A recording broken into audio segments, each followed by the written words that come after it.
And good evening everybody, welcome back to another episode of the following playthrough of Persona 4 Arena, live and exclusive hit to YouTube.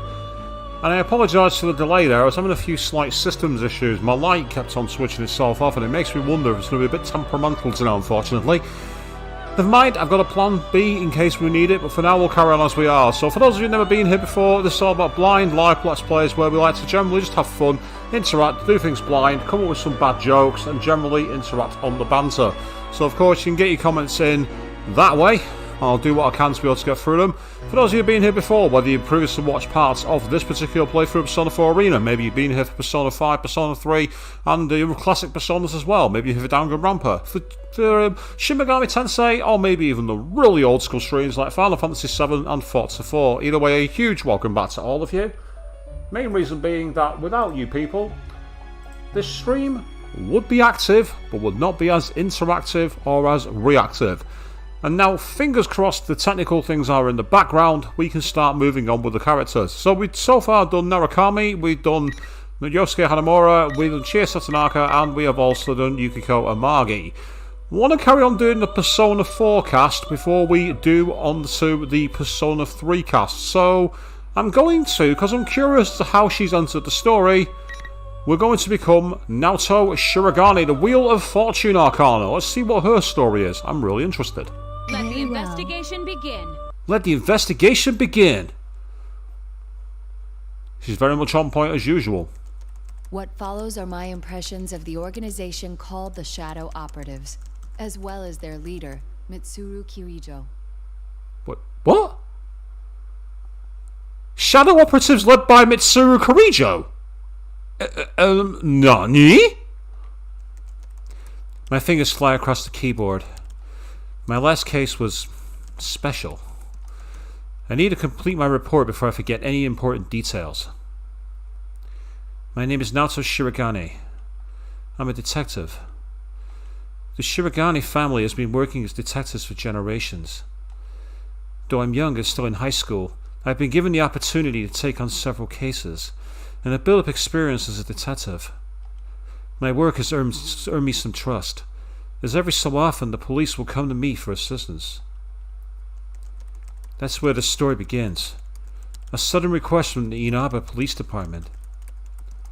That was about a month ago, early April.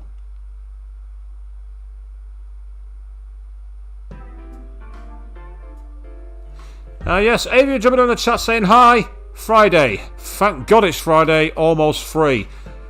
I am free and I feel wonderful. For a couple of days I can blow off steam and then get back to the grind. How are you doing? In case you missed it, Naoto was saying that she was investigating a group called the Shadow Operatives, apparently run by Mitsuru. I'm intrigued as to how that's happened. Last summer, I'd received a request from the prefectural police to come to the town of Inaba. A bizarre series of murders was occurring. A corpse would turn up every morning after a foggy night. In the end, it turned out to be the most difficult case of my career. It's been about 2 weeks since that case was closed. No. From the public's viewpoint, 4 months have passed since the crimes were stopped. The culprit has been arrested and prosecuted. Peace has returned. But to return there is a depressing proposition. And I agree as well, Avian. It's very, very interesting. Where's the story going with that? I'm really quite curious. I'm not unwilling to help the police again, but my involvement with the previous case is not something I'd like to go through again. To be completely honest, that particular case was no simple series of murders. During the course of my investigation, I obtained a supernatural power known as my persona, making me more than just a detective. I collaborated with other persona users and became directly involved with the events of the case. In other words, previously on Persona 4. Of course, if I was to tell this to the police, it would be treated as nonsense. Worst case scenario, I would be discredited. Having to leave out those details or explaining the events of the case is more than a little nerve-wracking. It feels like lying. But there you have it. While on my way to the police department for this new case, I go through a list of possible questions and answers I would need.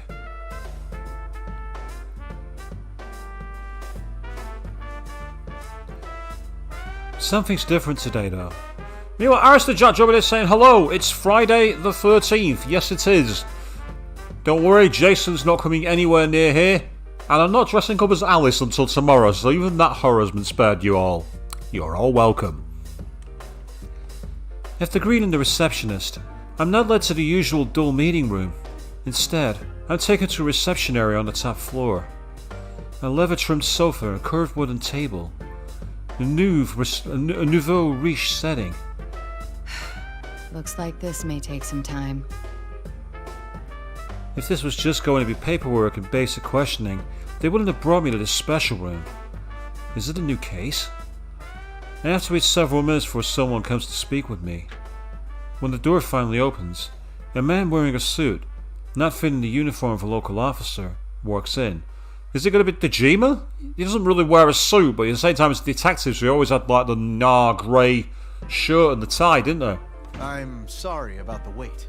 No, it's the prototype version of Gramps from Persona 5 Strikers Zankichi.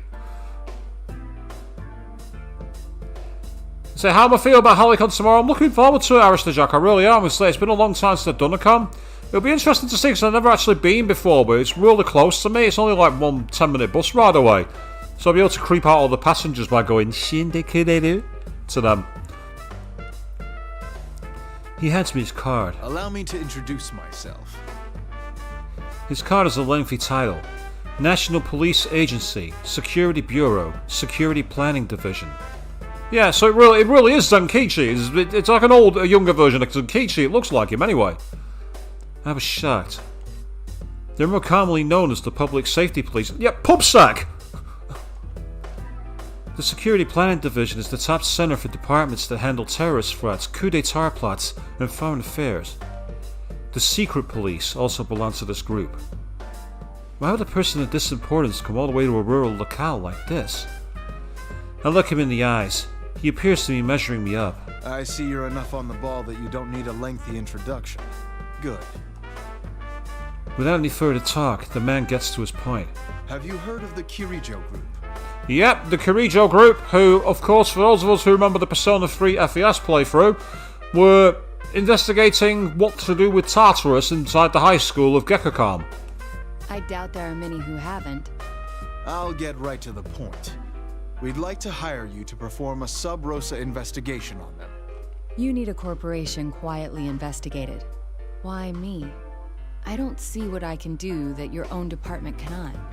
And what's really rather interesting is, this technically therefore links Persona 4 all the way back to Persona 1. Because during Persona 3, at one point, when you go to Yakushima, Kirijo and her father talk about breaking off from the Nanjo group. Now, for those of you who watched my Revelations Persona stream way back, or if you watch the Persona 2 Innocent Sin and the Eternal Punishment streams, you'll know that Nate Nanjo was a character. So basically, the Kirijo group split off from Nanjo. I would agree if Shadows and Personas weren't involved. How do you know about Shadows and Personas? This time I'm unable to hide my surprise.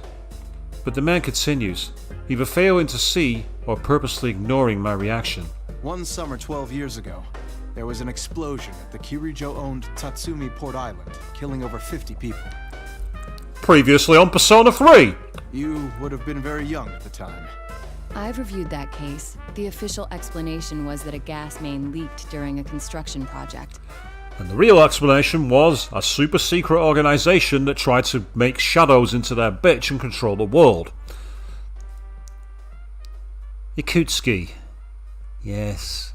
I remember calling him as the bad guy very early.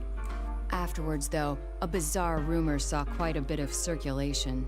The mass media noticed that there was a suspiciously large number of researchers amongst the casualties.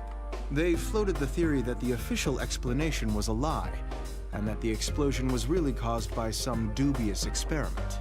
No concrete evidence was ever found to support those claims, though. As I recall, the matter was left unsettled. Some may still remember the incident, though I don't think many could recall the finer points. Those rumors were all true. His voice becomes firm. What? Those researchers under Koetsu Kirijo, the old Kirijo group manager, were working on harnessing the power of shadows. The experiment went awry, and they lost control of the shadows. That's what caused the explosion. Experiments using shadows. They lost control? Are you saying the shadows flooded the city? The real world? I can't speak to that. There was no way of getting hard answers back then. No one took the spooky stories seriously. And those of us who were able to see the midnight hour, or the dark hour as it became commonly known, were sworn to silence. But that accident got the government and the police's attention, though they didn't launch an investigation until a year or two ago. That couldn't be helped. Law can only preside over the world as we know it. Things that can't be explained can't be governed. Only those in the Kirijo group know exactly what happened and how much of the aftermath was dealt with. The aftermath. That word has a bad ring to it. It brings to mind a cover-up of some dark secret. Their cleanup efforts continued until quite recently. They were using some method known only to them, entirely behind our backs. We think they've been conducting illegal activities in the 10 years since then, while hiding behind their cleanup efforts. And you wish for me to confirm this? Not only do you have a relationship with us, you have a persona and extensive experience in the field. We can't think of a better candidate. And since I'm not directly affiliated with the police, if I were to be caught in a trap, it wouldn't lead back to you. If that's the way you want to put it. Yes. That's exactly how we want to put it. Rule number 1 of Persona games. Don't trust the cops. Even in Persona 2 Eternal Punishment. My reply was meant to be sarcastic, but this conversation is exceptionally draining. I must applaud public safety. They know everything about anybody they choose to investigate. There's no point in trying to bargain with them. He continues explaining indifferently, as if to sense my resignation. Last year, in conjunction with the Kirijo group, we established an unofficial department in the force, nicknamed the Shadow Operatives. Ah, so that's who Mitsuru leads. Apparently it's the secret organization between the group and the cops. It's a special unit capable of dealing with shadow-related cases. This is news to my ears. That's a rather bold move. You went so far as to join forces with the ones you suspect of illicit activities? Well, there's an ancient phrase, Naoto. Keep your friends close, keep your enemies closer. That's exactly why we did it. We must keep a leash on them by integrating them into the system. See what I mean? So I'm good at this, people. I'm just that good. But the police are far behind information-wise. Officially, you are higher on the chain of command, but less so in practice. I try throwing out a theory as I begin to get a grasp on what's taking place. The man doesn't so much as flinch, but he didn't give me much of an answer either. You'd need some leverage to keep your hold on them. Thus, this secret investigation. What exactly do you want me to do? That will depend on your answer. So that's their game plan. I figured as much. An organization as big as the Kirijo group is hiding the secret about shadows. Now, should I take the job or not? As a person with a persona ability, I'm naturally interested in learning much more than what's known about shadows. And this job could potentially give me leverage over the government in the future. Leverage over the government? Naoto's got some serious cojones. I applaud that. While I'm deep in my thought, the man continues as if he can read my mind. If you think we're hiring you to further our organization, you're mistaken. I can't help but look up at the obvious change in his tone. Our sources say it's possible that they've been talking students from a Kirijo-owned school into doing their dirty work. Dude, you're way behind. C's disbanded ages ago. They've been pleading ignorance while making ordinary kids clean up whatever messes they've left. As I've told you, C's disbanded. We don't exist anymore. And that we don't forgive. We're supposed to be upholding the law. We can't overlook things like this. He's surprisingly sincere. He's staring right at me. Unlike up until now, his eyes are strong and bold. He truly doesn't want anyone innocent to suffer. Of course, this could be an act to convince me, but even then, I do agree with that opinion. All that remains is to find out Kirijo's intentions. Alright, in that case, I accept. Though I don't plan on abandoning my school life here. I'll do what I can to help, but only within those limits. I would never have dictated conditions like this before. But the reason I had come to this town and transferred to Yasogami High School was all for my investigation. But the school life and the dear friends that I've gained have become irreplaceable to me. It may sound childish to demand that I stay with my friends, but if they refuse to budge in that regard, that's that. However, That's fine with us. he accepts my condition, almost too easily. He then immediately begins to explain the details of the case. At the end of this month, the Kirijo group is airlifting some special cargo. Kirijo has asked our help in making sure the cargo is transported safely. We'd like you to accompany them as a police observer. Is this how Labris ends up getting into Inaba? Because of the plane hijacking? What do they mean, transported safely? A police escort, assurance of no public investigation if any unforeseen situation were to arise. Things like that. Of course, if anything does happen, we will hold them responsible. And what is this special cargo?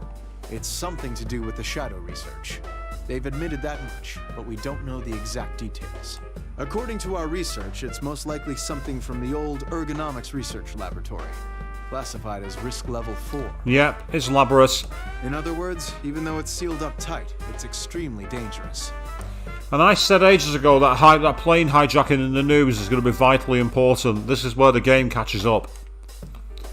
They even have a risk scale for something like this. It seems that Kirijo's research goes into a variety of different things. Also, As I'm thinking, the man slides a photograph to me. Yep, there she is. All the people who wanted her to step on them can start enjoying that image. It's a beautiful young lady. Her eyes show a strong will, as striking as her blazing red hair. Her hair reminds me of something. I may have seen her picture while going through the documents regarding the Port Island incident. Of course, the girl in those pictures was much younger. this woman will be on that flight. Her name is Mitsuru Kirijo. Kirijo. She's the oldest daughter of the Kirijo family, Koetsu Kirijo's granddaughter. It was he who devised the experiments 12 years ago.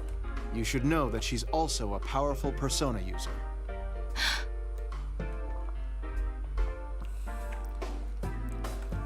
A persona user besides us. I was suspecting something like this, but to hear it out loud is still shocking. So there are persona users other than those involved in the case last year. We believe she took the lead in gathering students 3 years ago when she was still in high school. We'd like you to first go to her residence and meet with her. Alright. I'm sure you figured out by now, since she's a high-ranking Kirijo group official and a persona user, but she's a shadow operative. She's member number 1, the general manager. And not because she's a Kirijo, but because she has the abilities to back it up. As long as those abilities don't involve casting Marin fucking Karen! Can you do this? If she's dirty, then this won't be easy for you. I already accepted your assignment, so I must simply make the best of it. I offer my hand. He has the firm grip of someone who's worked on the front lines of the law. A few days later, I receive a message informing me that the transport is to be on the 1st of May. It's on a school day, but since I've taken the job, there's nothing I can do about it. In fact, I should be glad that this didn't overlap with the extended holiday. I haven't heard the details, but I expect to have some important arrangements during Golden Week.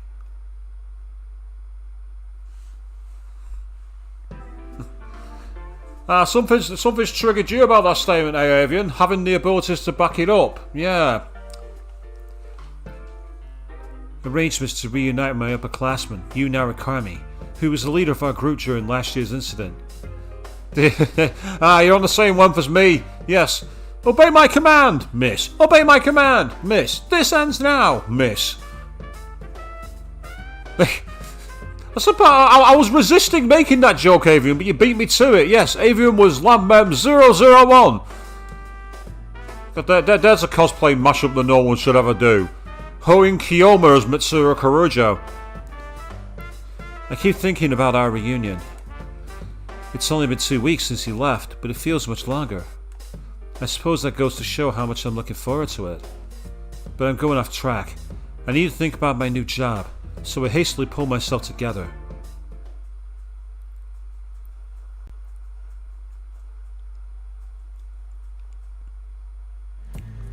Now she's in the Velvet Room.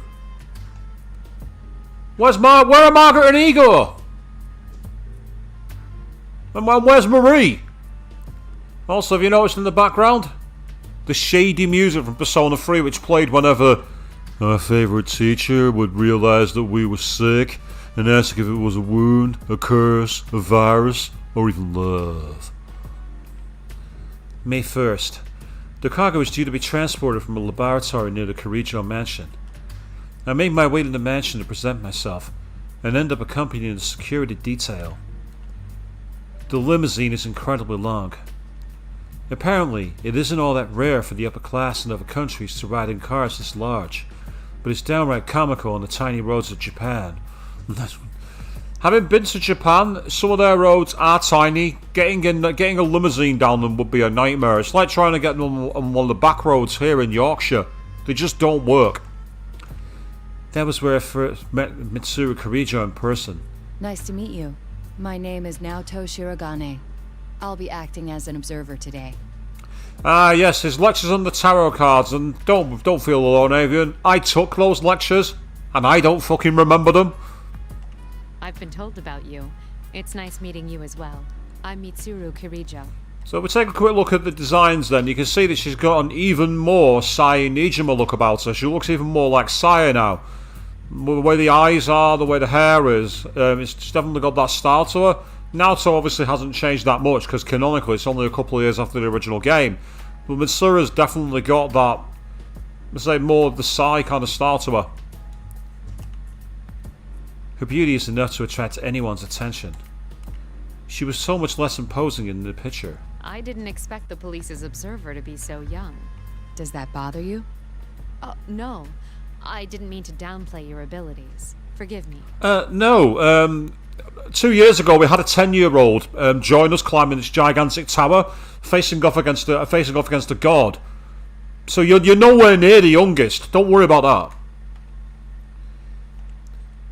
I took a look at Kurijo-san's face. She's the only daughter of the founding family, but it's been 2 years since she renounced the practice of the Kurijo group being run by the family. In other words, she's simply the CEO's daughter now, not the heir of the company. Hang on a second, she can't be the CEO's daughter.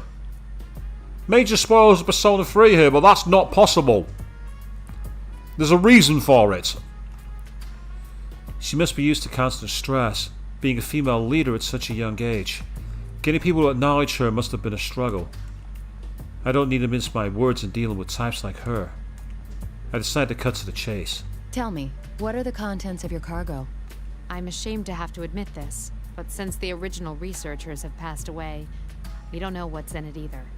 We can't allow the worst-case scenario for such an item to come to pass in the middle of a city. So why did you move it from a secure location? If it's so dangerous, leave it the fuck alone. That's why we plan to transfer these items to a distant facility according to their indicated risk level. A natural decision. Her posture, her actions. If that was all an act, I must commend her for her ability to deal with the unexpected. But personally, my impression is that she's a trustworthy person. Before leaving, I have a chance to see the Kirijo mansion. I have to say that it's surprisingly simple. It wasn't just empty luxury, but something rather more rational. I feel that this shows what kind of person she is. At any rate, her intelligence and presence are proof enough of her upbringing. If she was hiding something, it would be hard to figure that out. Then I'll stay near the cargo along with the police escort. I'll contact you immediately if anything happens. All right. If anything is unclear to you, feel free to ask me. Her eyes look straight at me, and I feel like she could see through everything. I end our conversation shortly after, and quietly wait for us to arrive. So she was choosing the ... options on the dialogue. I am running out of save slots, so I am going to have to overwrite one at some point. I've just got to decide which one. But for now, let's keep going.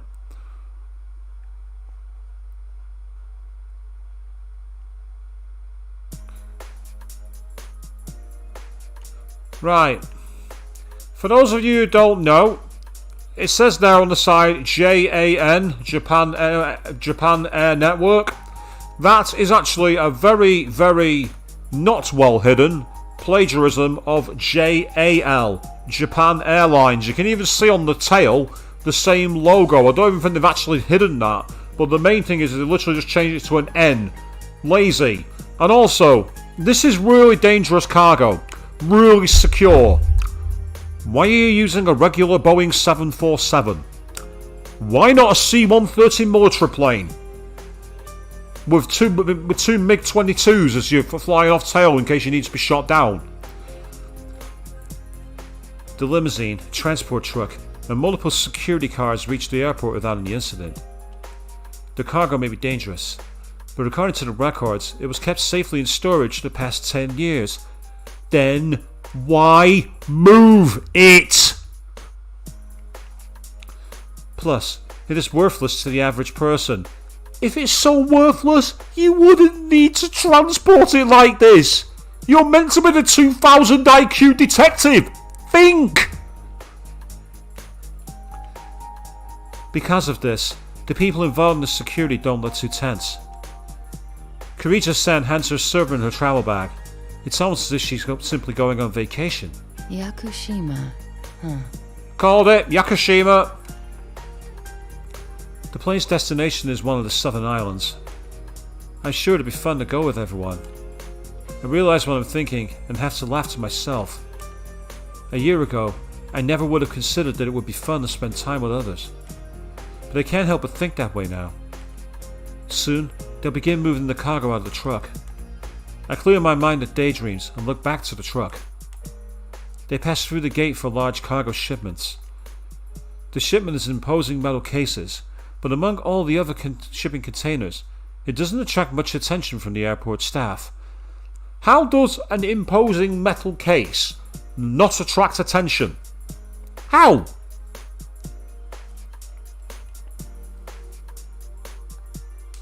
Yeah, because I've watched many airport documentaries. You do not see packages like that going through airports very commonly.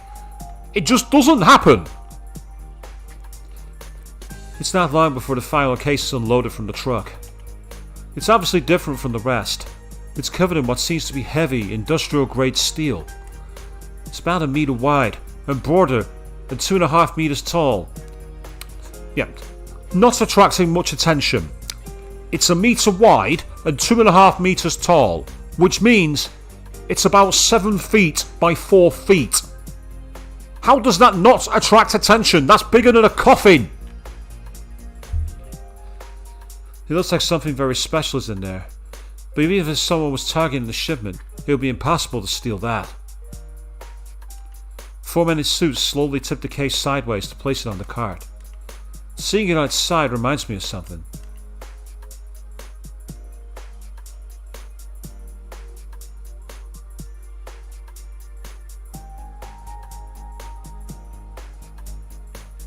I haven't played this game before.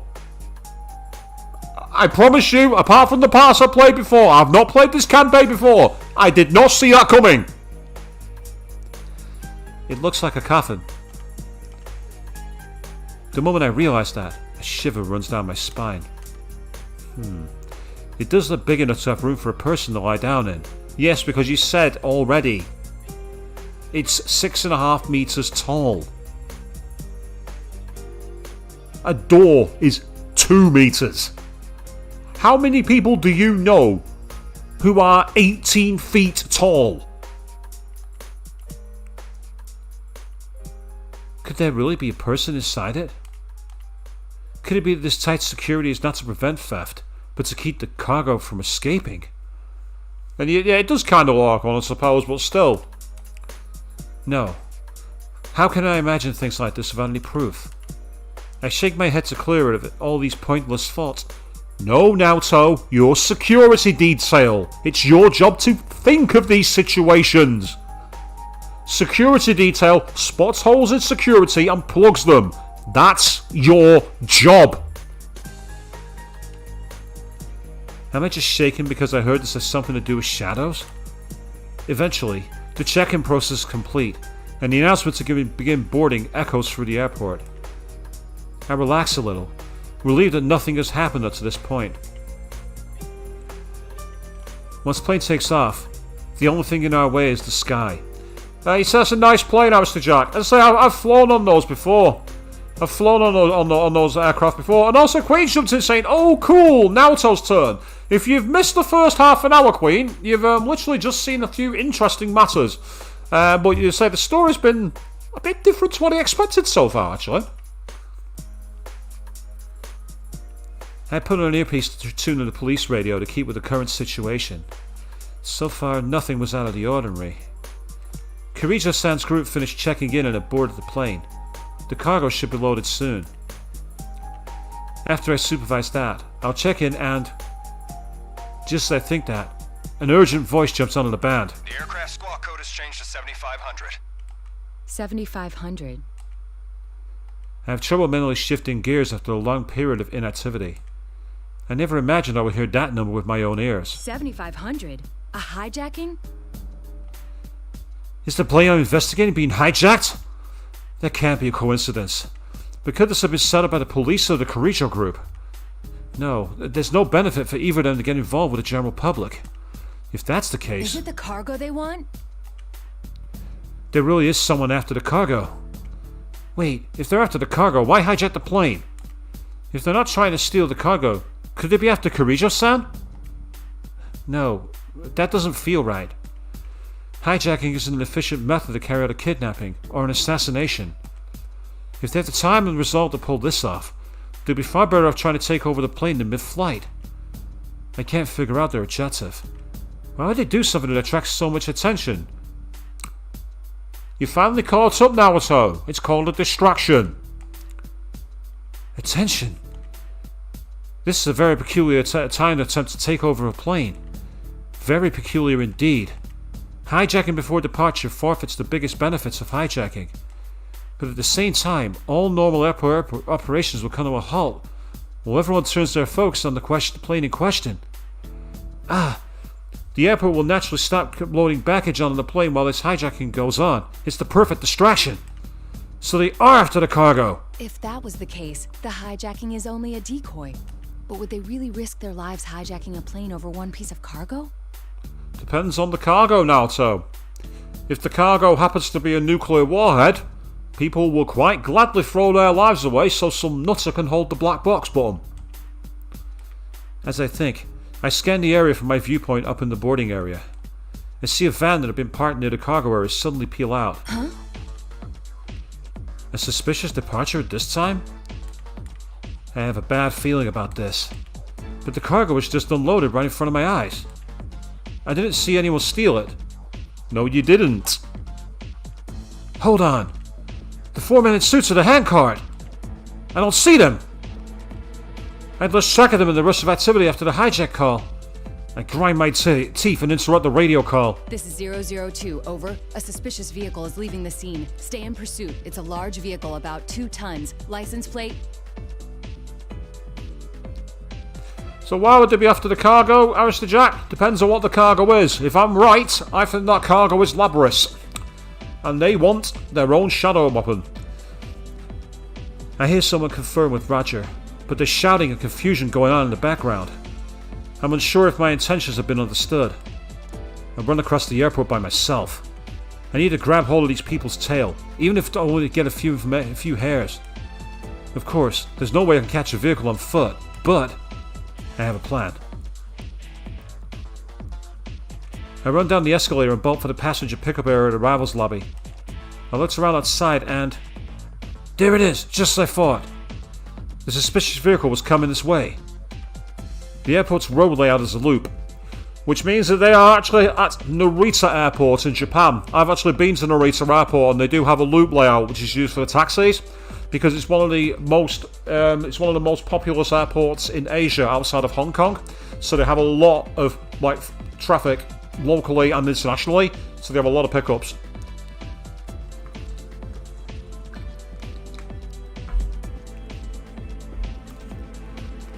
After leaving the departure lobby, cars must take a turn and curve back around to the arrival lobby before being able to reach the surface streets. I hide in the crowd and wait for the van to get close. And as it passes by, I throw a small sticky lump at the van. Luckily for me, it strikes and sticks, low on the van's side. There's a compact transmitter in there. You'd have to be pretty close to pick up the signal, but it's better than nothing. I take my hat off and wipe my forehead. The pedestrians around me begin to stir. Everyone stops and stares at their smartphones. I didn't need to look. I knew. The first news of the hijacking is hitting the media. I put my hat back on and pulled the brim low. I had to be careful not to let all the information flying about confuse me. I keep my guard up as I quickly walk back to the departure lobby.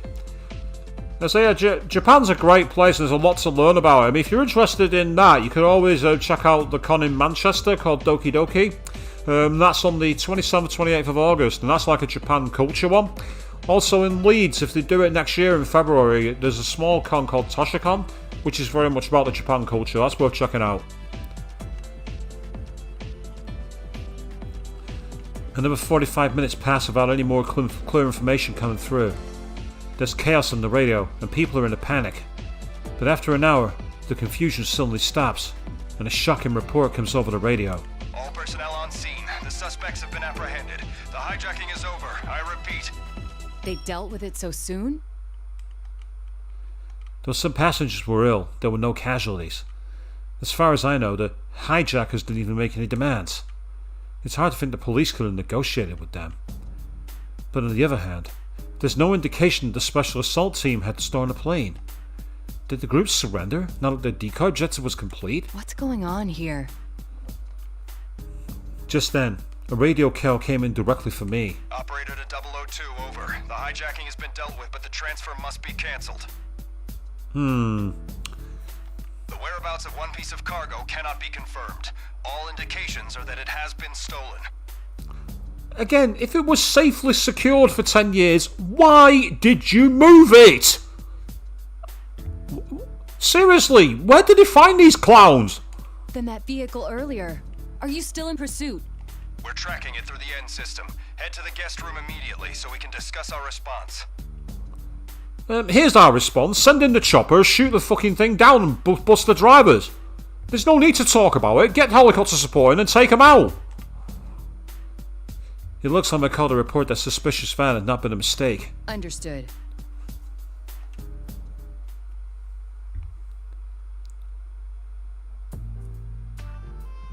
Soon after, the involved parties were gathered in the VIP room.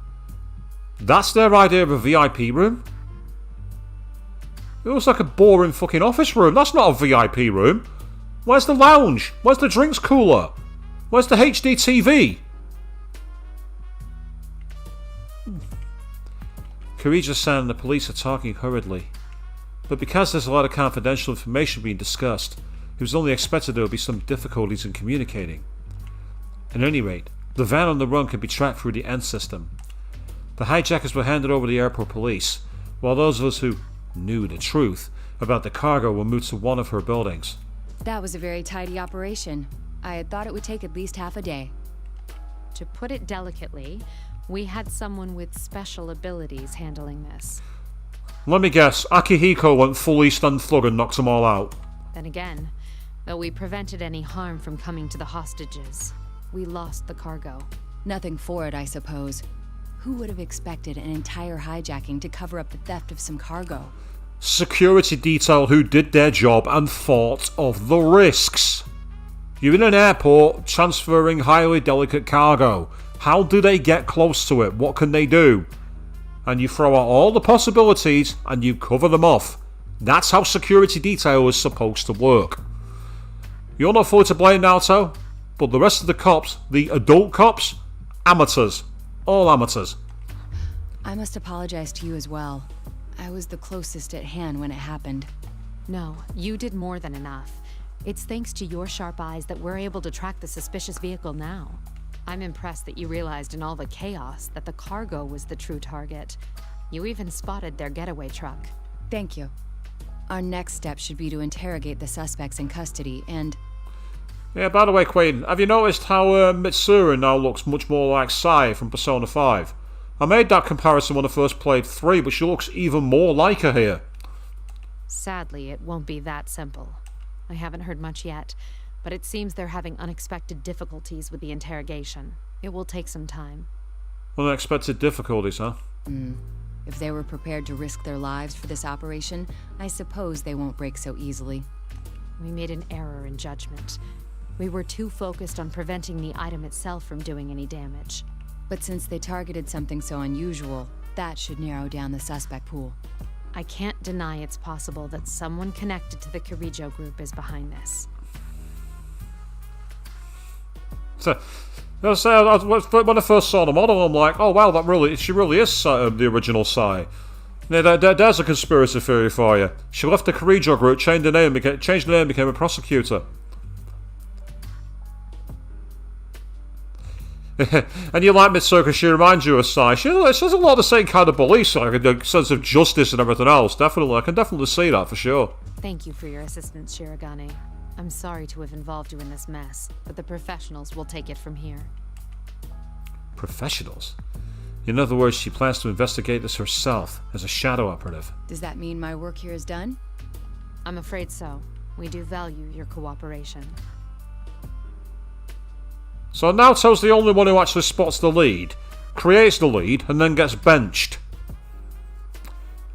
Why is that suspicious, I wonder? This is a bit of a pickle. The Kirijo group and the police want to keep this under wraps. That is, they cannot open a public investigation. On top of that, the Shadow Operatives are technically an organization working for the police. Technically, there's no room for freelancers here. Therefore, by my reasoning, there's no need for me to be involved in the investigation any further. Refusing to back down, however, would only draw their attention. With no other choice, I decided to take my leave.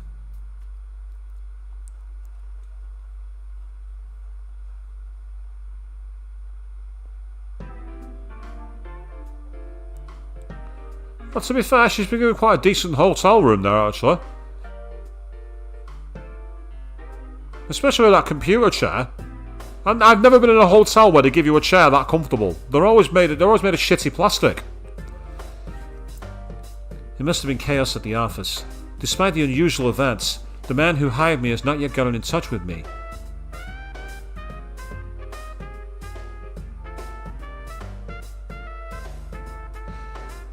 It's like, Queen, yeah, it's true, actually. You're not wrong in P4, but as far as the P4, you're quite correct. Now Naoto suggests that it's not quite what they say, and the cops go, nah, fuck off, we're professionals, leave it alone. Maybe that's why she's known as the 2000 IQ. I entertained the thought of returning home to Inaba, but luckily enough, I burned enough luggage for a short trip out of town. I decided to stay the night at a business hotel near the airport, and wait a while for my client to contact me. Time passes. At 9 o'clock, I finally receive a phone call from the man. Things have taken an unexpected turn. This case is under the jurisdiction of the Shadow Operatives now. That will make it very difficult to continue my secret investigation. But right now, you're the only one we have who's gotten that close. We heard you earned Kirijo's trust after the hijacking. We'd like you to keep up your investigation. We're currently making arrangements for you to pick it up again in a natural way. What are you gonna have me do? I will not act as a spy. I'll be in touch later.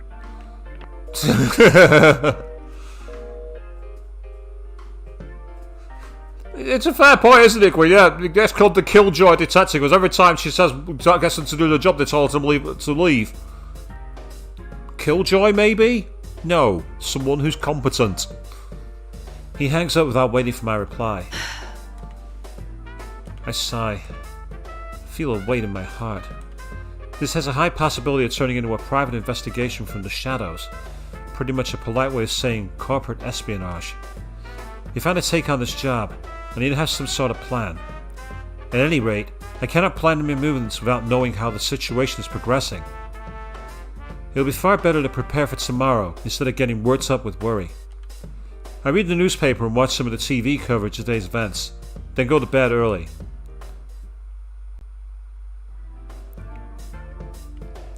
A day passes, and even by the night of May 2nd, the man has not contacted me again. It seems the police are having trouble zeroing in on the suspicious vehicle. Considering the skill with which the crime was pulled off, I wouldn't be surprised if that van was dumped somewhere and the cargo loaded onto another vehicle. What's commonly known as the switch. You find a point in between cop zones, somewhere like the underside of a freeway or a warehouse, and you get into vehicles quickly. If you're really clever, you then have some decoys drive that original vehicle out and get involved in a big accident while the actual cargo goes somewhere else.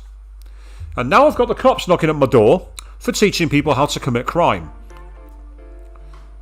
Going through all the possibilities is just a way to kill time. But that was the only thing I had to do. Nothing happened until the sky began to darken as the sun went down. My phone finally rang. But surprisingly, the name on the screen brought a smile to my face. Yes, Shirogane speaking. Hi, Naoto-kun? Oh, Hey. I'm not interrupting your work, am I? Let's go! No, it's quite alright. Sorry to call so late. I wanted to at least give it one more shot about tomorrow. That's right. So much has been happening I completely forgot about the school holiday start tomorrow. And of course, we're supposed to have our reunion with you, Senpai, when he visits from the city. I was supposed to be able to meet up with them. I didn't imagine I'd be stuck here for 3 days thanks to the attempted hijacking at the airport. But since I've undertaken the job, I have obligations I can't just abandon. I start to actually feel some anger towards whoever the culprits are. I'm sorry, but it seems I still won't be able to make it. I'm actually not in Inaba at the moment, to be honest. Yep. You can hijack a plane, you can steal cargo, but now that you've stopped Naoto meeting up with her friends, oh, now it's personal. Now she's fucking mad. She's gonna come for you and rip off your arm and beat you to death with a wet end, people. Yeah, that's what Naoto's trigger is. Forget justice, forget breaking the law.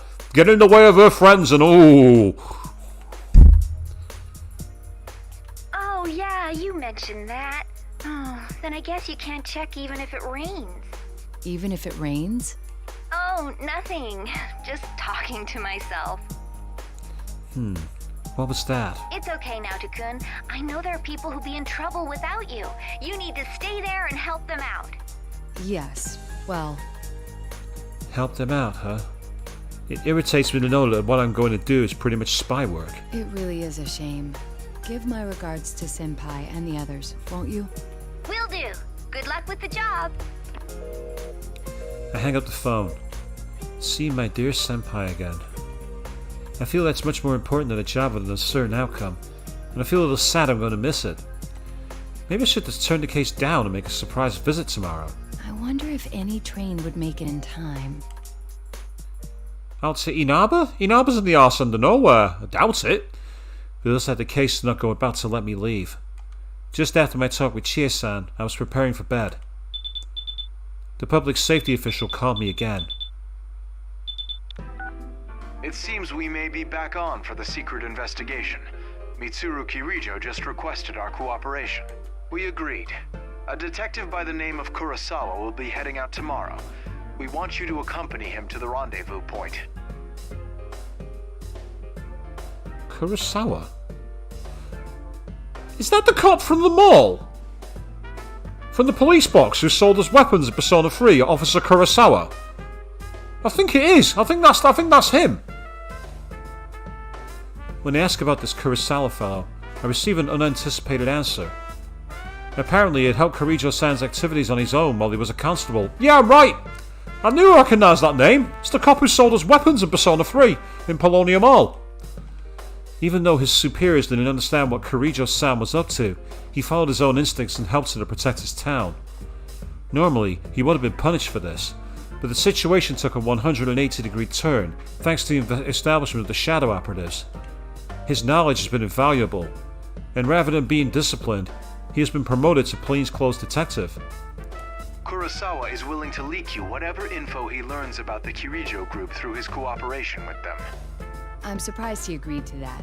Hasn't he assisted Kirijo-san and her group in the past? Again, I'm kind of glad that I played this game as late as I did, because if I'd have played this after playing Persona 4, I still wouldn't have got I wouldn't have understood half of the backstory for this. Because half the characters have been like, why are these people important, kind of thing. I'm afraid that's something you'll have to ask him about, although he seems to have his own agenda. It makes me wonder why Atlus ported Persona 4 Arena Ultimax and included the content for this story but had never released Persona 3, because I'm playing it now and I'm thinking, no one's going to understand the story. I confirmed several other details before ending the call. Detective Kurosawa. If he's working with the Kirijo group, it could be something of a problem. But if they have information leak, that means they must have located the vehicle in question. Still, considering how long it took them to find it, I may be in for a long trip. It's more than likely, Queen, yeah. He'll talk a load of bollocks in order to get Naoto off the tail. Where am I going to be sent to now? I said to myself. I guess it's not important.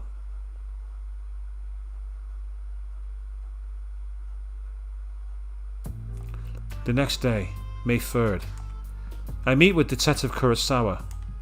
I expected someone who looked shadier, but the man appeared hard-working and honest. I'm Kurosawa. I'm Naoto Shiragane. Thank you for your assistance. I've heard rumors about you, Ace Detective. Let's get going. We make our greeting brief, and they get into Detective Kurosawa's car. Yeah, that's it. He's been made a bit more gangster here. Have you noticed that? He's got the pinstripe suit. He looks more like a JoJo's Bizarre Adventure character, but the eyes are definitely still like Kurosawa. A private investigation of a location I have no prior knowledge or experience of. Oh, hello, look at the pose that Naoto's doing there in the back. Goro Akechi, is that you? This is a depressing job in the first place, and the addition of more and more unknown variables is only making me more displeased with it. You seem pretty listless. Oh no, I'm fine. Where are we headed, by the way? The place where they found the getaway car from the hijacking. A town called Inaba. It's a small place with an odd history. They just had a bizarre serial murder case there last year. So they get Naoto all the way out to the there for nowhere, just to ship her back to Inaba? Seriously? And yeah, that's definitely not plain clothes, is it? I mean, maybe if you're part of Fuyuhiko's clan in the Danganronpa universe, or if you're in London, if you're in the East End of London, maybe, but not in there. That's not plain clothes at all. And well, yeah, I suppose Akechi was copying Naoto, I suppose, so maybe that's where the influence came from. Inaba. I can't stop the surprise from showing in my voice. That's your hometown, right? Isn't that why they're sending you? The Persona 3 game took place in 2009 to 2010, so it took place like 2 to 3 years earlier. If you remember, in the Persona 4 game, when they end up going to Gekkoukan High School, Chihiro is a third year as a student council president, and she was a first year during the playthrough of Persona 3. Again, very minor spoilers for Persona 4 there, and Persona 3 as This spoils for the whole of Persona on the stream. It's a spin-off game, it links to previous titles, it's gonna happen. And the last of words, but Detective Kurosawa continues instead of waiting for me to reply. The request I got from the Shadow Operatives was to assist in gathering information about those murders. They want me to meet with a supervising detective of that case and ask him for the full story. Ah! Are we gonna see Dejima in the story as well? Not only are they part of public safety, they're an unofficial unit. They can't come to the district police for information. Why him? Is his case related to the robbery in some way? Public safety is sharper than you might think. They do basic reviews on all cases to see if shadows were involved. Inaba is on their watch list now. And with that cargo being brought there, they naturally suspect a connection between the cases. Why was it being brought to Inaba of all places? Where the fuck can you hide it in Inaba?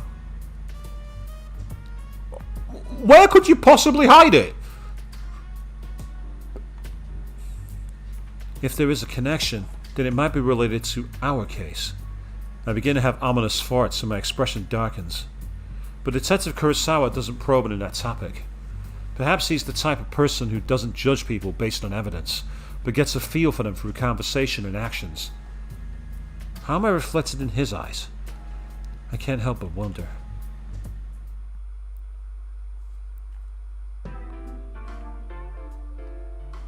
Is this a TV graveyard?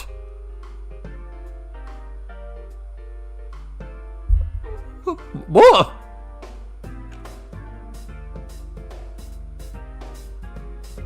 I mean, I suppose Inaba's the last place people will look. It's in the back end of nowhere. But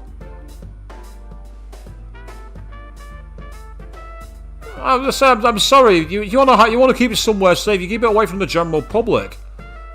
Don't forget, Inaba's got Risei Kuchikawa there. She gets a lot of out-of-towners hunting her. The Otar, as they're known. They'd spot it. Detective Kurosawa goes inside the Inaba police station, while I wait in the car near the junkyard. The familiar sights of Inaba seem strange somehow. The detective in charge of this case must be none other than Dejima-san. Detective Ryotaro Dejima. Of course I'm familiar with him. And not just as a fellow peace officer. Dejima-san acted as Yu Senpai's guardian while I stayed in Inaba. I feel like I'm betraying him as well, and can't stop myself from sighing again. Soon enough, Detective Kurosawa steps out of the station. I thought he was coming back, but halfway to the car, he turns and walks into the junkyard. I wonder what he's doing. I stick my head out the window and try to track him. There's another car parked behind a pile of junk. That distinctive grille style. That's Kirijo-san's limousine! Right, I'm sorry, but there's a lot of TVs there, but there's not enough to hide a fucking limo! And there's no way in hell that anyone in Inaba didn't react to seeing a limousine coming through. Come on! And yes, Queen, Risei did go back to the city. However, if you remember in the previous stories that I played through, as Narukami and everybody else, they've all referenced that she kept coming back. Why else is she in the TV? I hurriedly pull my head back into the car. That's right. Detective Kurosawa came here to cooperate with Kirijo-san. But still, to bring me along and park so close to her is... Then again, it's very unnatural to park far from a rendezvous point. Detective Kurosawa made the right decision. I calmed down and slid in the rear seat, keeping my head low. Still, Kirijo uses that black limousine while undertaking her shadow operative duties as well. That car sticks out like a sore thumb here in Inaba. Heck, it's distinctive anywhere in Japan. Why would someone as clever as Kirijo-san take that car on a special mission like this? Does she have some profound reasoning behind it? After a while, Detective Kurosawa finally comes back to the car. Kurosawa-san, may I ask you something? Why are you working with public safety? You're asking that now? I thought that would be your very first question. Yep, so that's his idea of plain clothes, people. I mean,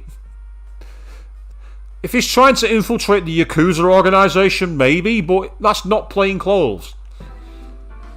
After wiping his dry smile from his face, Detective Kurosawa turns to me with an incredibly serious expression. And before anyone says in the comments that a lot of people wear suits in Japan, they do. They're very plain suits. The idea is to be understated. So wearing things like pinstripe is very much a get more status for you. It's why if you see any of the games like the Yakuza games, they always wear like white suits and things like that because they're very different. They're meant to eschew having more status. You can spy on Mitsuru Kirijo and her shadow operatives to your heart's content and never find anything suspicious. But for that to be understood, at some point or another, everything she does has to be investigated to eliminate those doubts. In which case, it's better someone like you do the investigating than someone official who will never understand. That's all there is to it.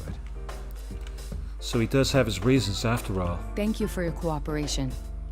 I'll leave the rest in your hands.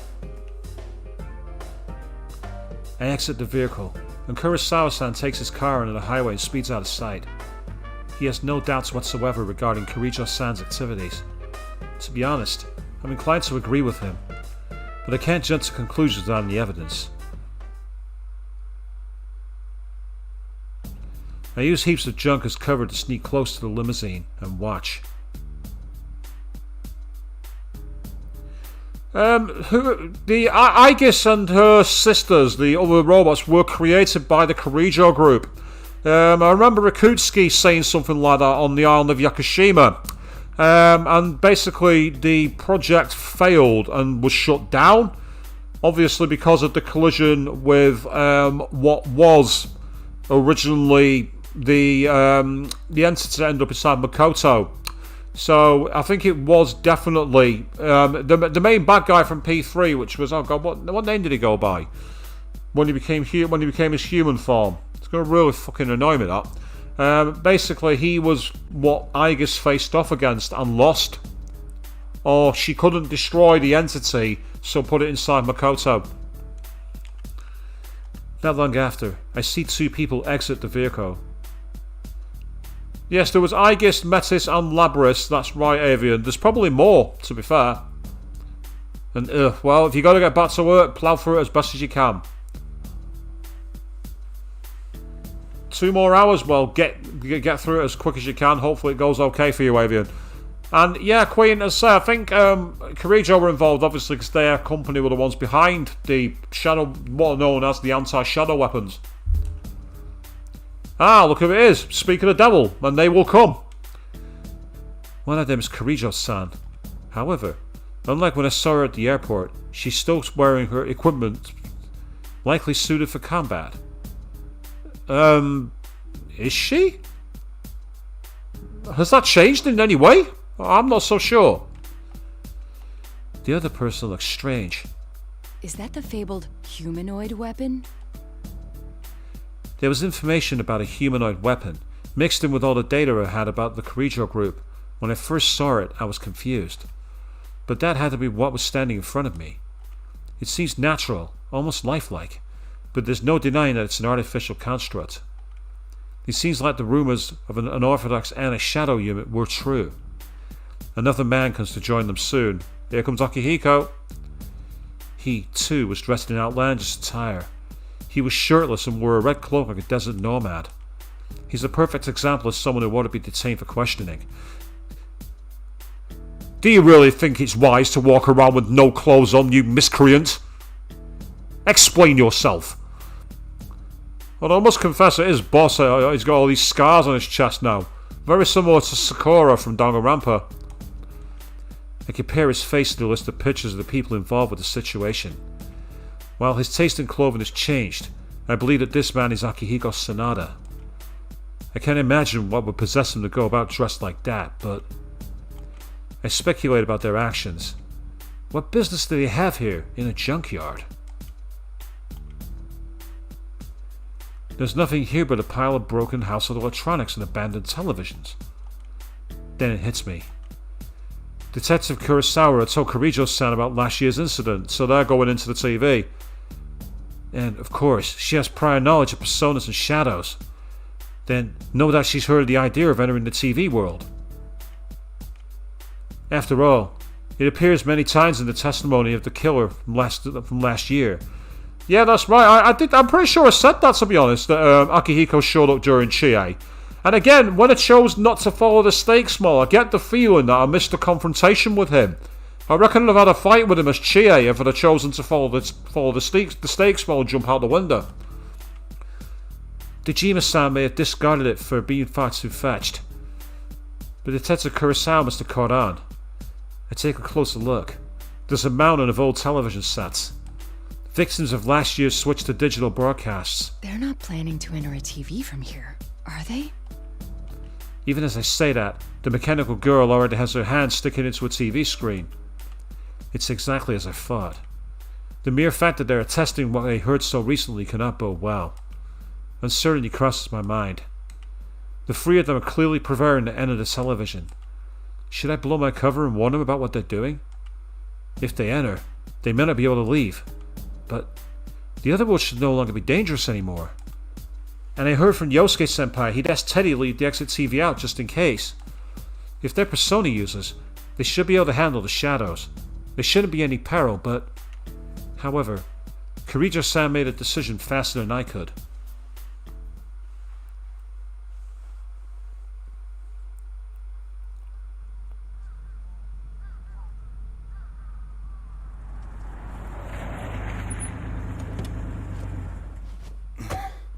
The other members will wait here in the car. Yeah. If we all barge in and something happens, they'll be devastated. Now that you mention it, at least one of us should be staying behind as well. I am not staying.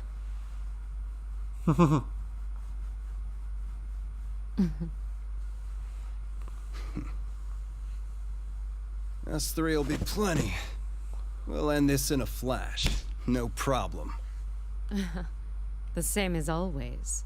Although, we have no idea what might be waiting for us on the other side. Don't get careless. Right. This situation, it brings back memories.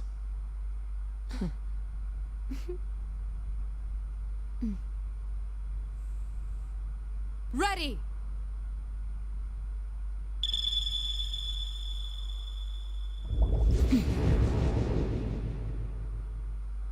So Naoto's doing something that you should never do. Enter a TV from another location.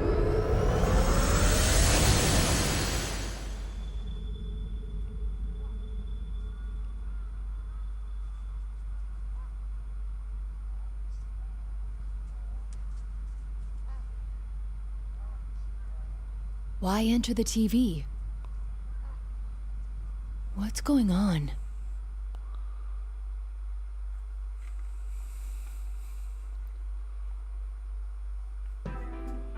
I stand there blankly.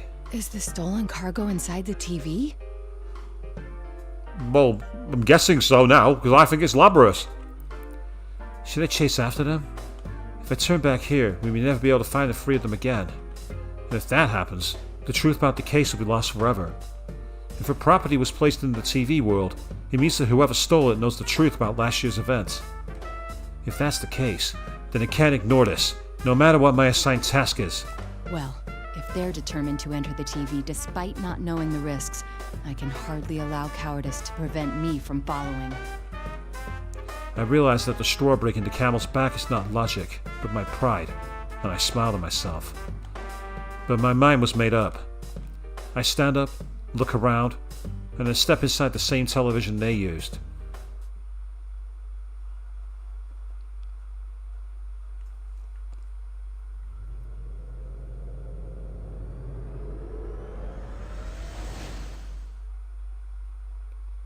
So I wonder where she ends up. Only at bookmark 2, having been on for over an hour. I'm quite impressed. It's quite a long story so far. It's been a while since I felt this falling sensation. But this time, the sensation seems to continue longer than it did when I would enter the TV as part of the investigation team. Before I know it, the falling has ended. I take cover behind a pillar and look around for the three shadow operatives. Did I lose them? We all entered from the same television, so we should have arrived in the same place. I relax a little and take a look around. When I stand up, I notice it, but it's difficult to believe. I take a good, hard look. This is a school. Yeah, you asked literally about having been able to save. Yeah, just at the moment I can do so, yes. And not only that, but... Yasogami High School? What's going on? This is the gates of the school I attend. The familiar school building is inside. But there's something unfamiliar about out in front. There's a stack of strange monitors. They're all displaying the words P1 Grand Prix. This place looks like the real world, but there's something warts about it. It feels like the world is dangerous again, like it was while we were investigating the incident. But this world has returned to the way it was before. While I'm thinking this, the students come walking out of the building. They gather together, and soon the area is filled with people. Impossible. How could there be this many people in the TV world? Suddenly, the students surround me and start cheering. I see an all too familiar burst of static play across the monitors.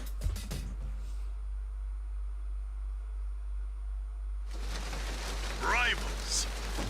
They are The Midnight Channel playing inside the TV? yet powerful foes. Huh? The desperate fighting program amongst high school students. A new legend is about to start.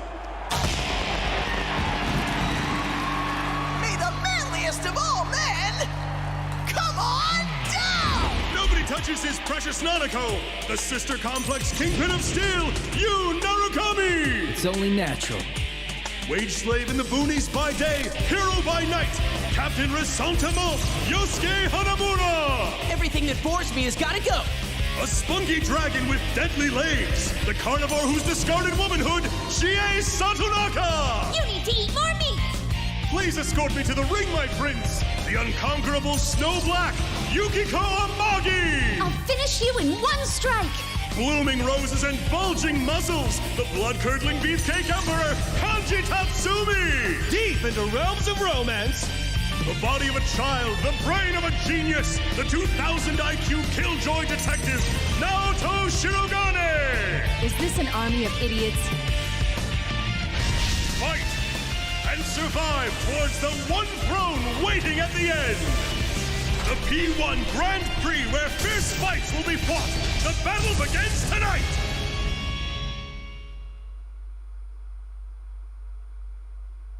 Yeah, I'm waiting for that reaction too, Queen. What? Killjoy detective. The shock leaves me dumbfounded for a while. Plus, you, senpai, sister complex kingpin? Well, it's true that... No, calm down, Naoto. Calm down and analyze the situation. This otherworldly program, where people's follibles are exaggerated to unworldly proportions. The static before the video made it very clear. This broadcast could only be the Midnight Channel. And what was this fighting tournament about?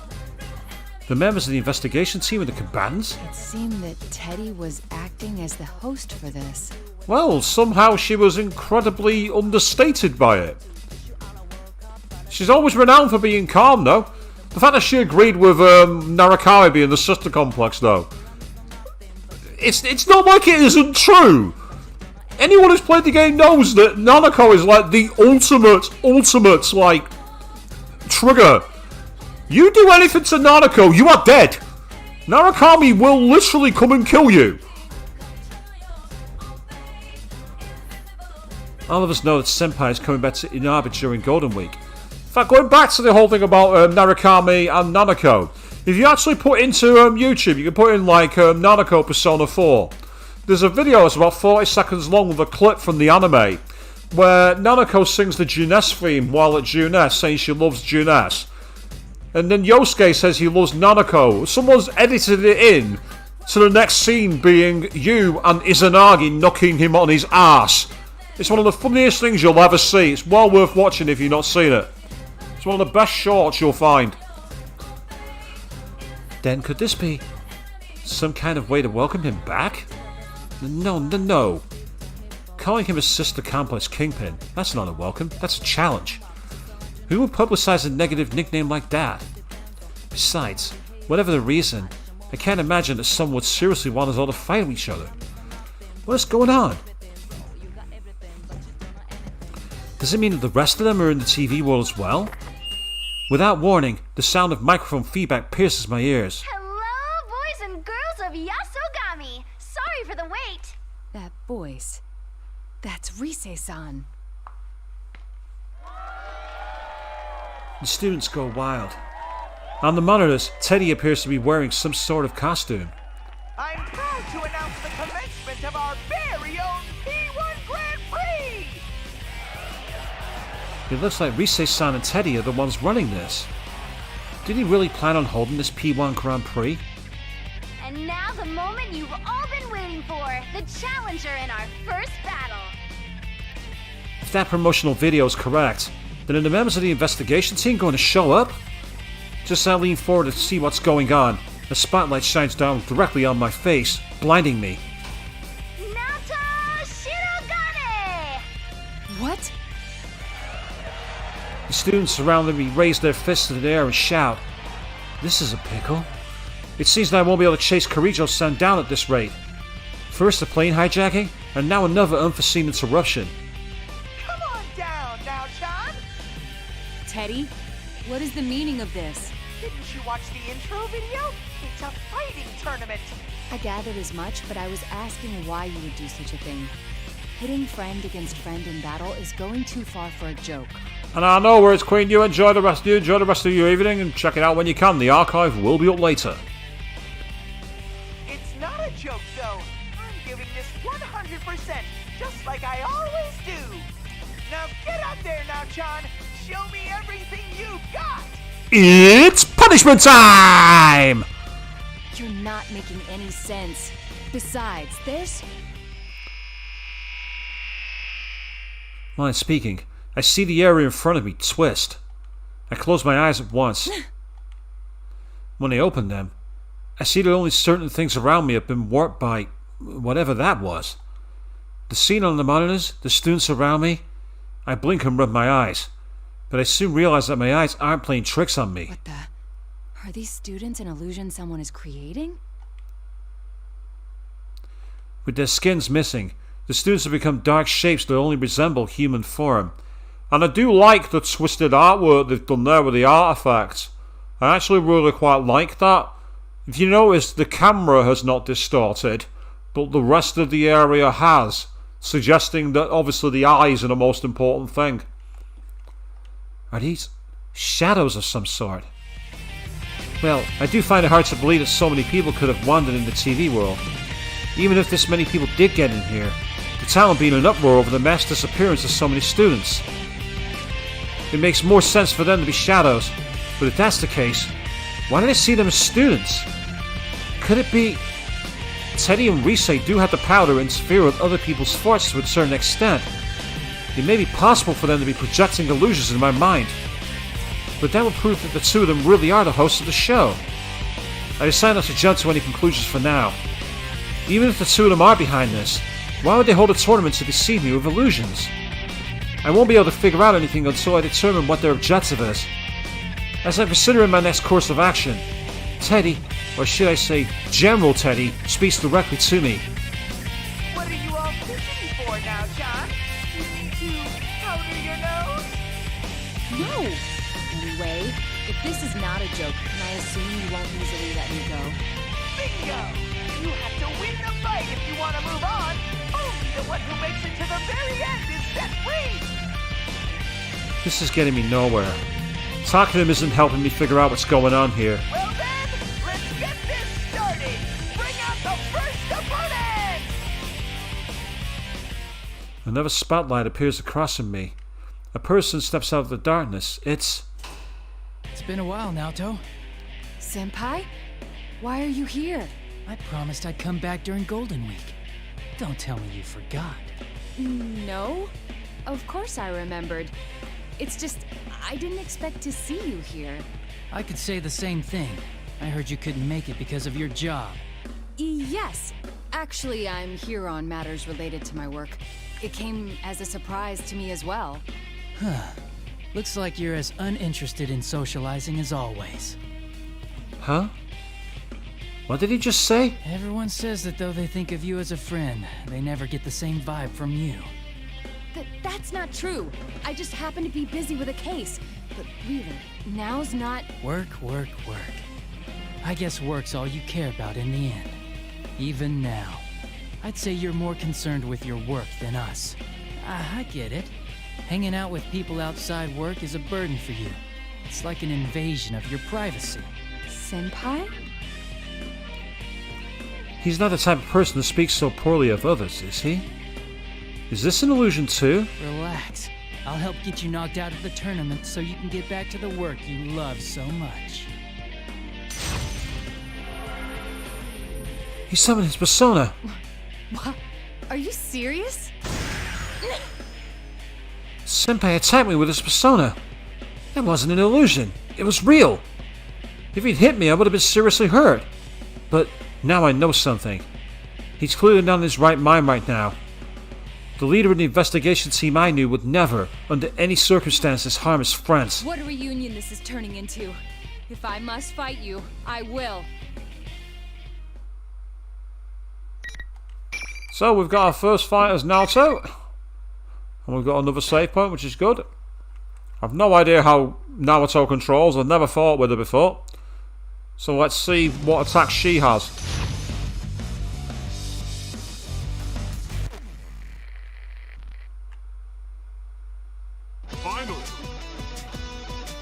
The legendary ladies man Akihiko! There, do it! I was hit! Giving it up! There!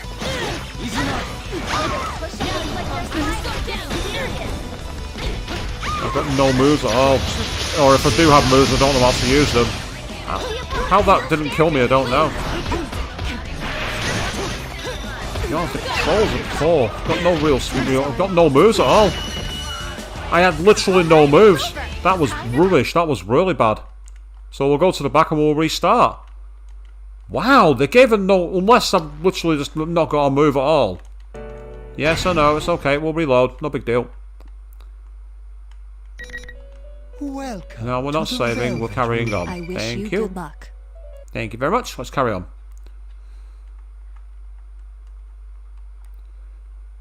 Like, normally you'd expect us to use a gun, but I wasn't getting any gun moves. Like, you know, when Yukiko used the fans, for instance. The legendary ladies man Akihiko! I'm Senpai!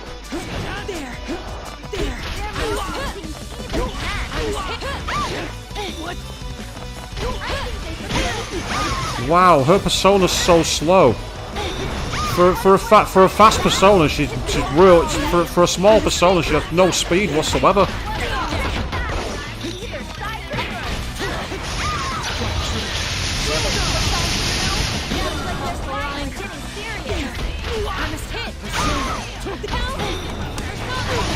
I've literally got. I'm sorry to say they've made Naoto a shit character. They're given no moves whatsoever.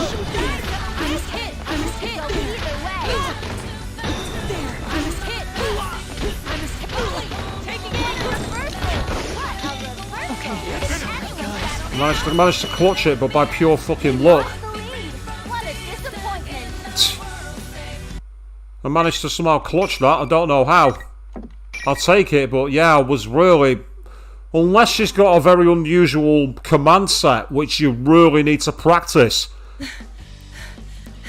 Unfortunately, they've really nerfed Naoto. I'm really surprised. In the game, she's got no weaknesses and has access to multiple elementals. Learns Megiddo Lowen. Is a phenomenal character. Never left my party when I had the chance to use her. In this game, they've completely nerfed her. I'll see if it gets better as the tournament goes on, but we're not started well at all. My shoulders heave as I gasp for breath. I managed to win, but Senpai was as strong as ever. Naoto, are you okay? Yes. Senpai stands up and offers me his hand as I sit on the ground. Despite the fact that he wasn't hurt, worse than I was, the look in his eyes shows that he's seriously worried about me. He's a completely different person than the person I saw before the battle. Yes, this is the person I know. Thank goodness. Huh? I mean, are you all right too, Senpai? I'm sorry for hurting you, even though the circumstances demanded it. Oh, everything's fine here. You're back to the usual Naoto, I see. The usual? What's that supposed to mean? I wonder about the use of his word usual, but there are more important matters at hand. Can you tell me what's going on here?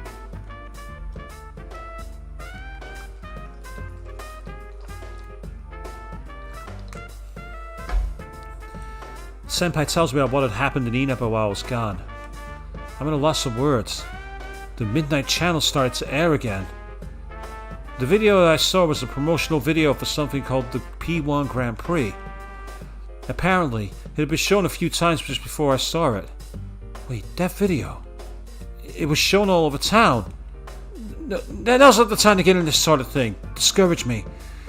According to you, Senpai, not only did the Midnight Channel make a comeback, but several of us, Kanji-kun, Teddy, and Rise-san, have gone missing. Senpai and the others entered the TV at June S to investigate this. I was shocked to see it looking completely different than before. Indeed. But it seems, at least in part, to be an illusion. Really?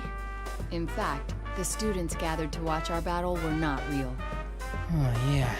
They did seem like shadows, but different somehow. I didn't get the sense that they were hostile, though. I thought that Rise-san and Teddy might have been illusions too, but both have gone missing. And given their persona abilities... I cut myself off. Senpai shakes his head in response. It's possible that that really was them. But we should have faith. If our enemy can use illusions, they might be victims as well. You're right. I can at least have more faith in my friends than that. I raise my head to look at Senpai, who's watching me. Our eyes meet and I hurriedly look away. Speaking of which, why are you here, Naoto? There's the question. Well, it's only natural. But I'm here on business, not anything personal. I cannot disclose the details of my investigation. Not only are there rules, but if I spoke up, I would end up getting him involved. I have to avoid that at all costs. As I'm deciding what to say... Yeah, you know, forget I asked. I'm just happy to see you again. Me too. Oh, I'm sorry. What's the matter now? I mean, well, about me being unsociable. Please understand that it's not because my work is more important than my friends. Huh? I've never thought that about you at all. I don't think any of us have. Senpai. Alrighty, time to break up your little chat. Teddy? Now John wins! Very impressive beating up the almighty sensei. I wouldn't call it beating up, Teddy. Getting my ass kicked and then getting through by the skin of my teeth, yes, I'll call it that. But now it's time for you to go on.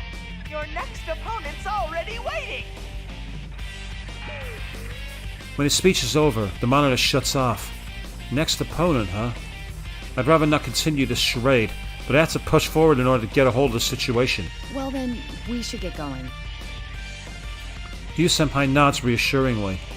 I feel the sense of relief welling up within me.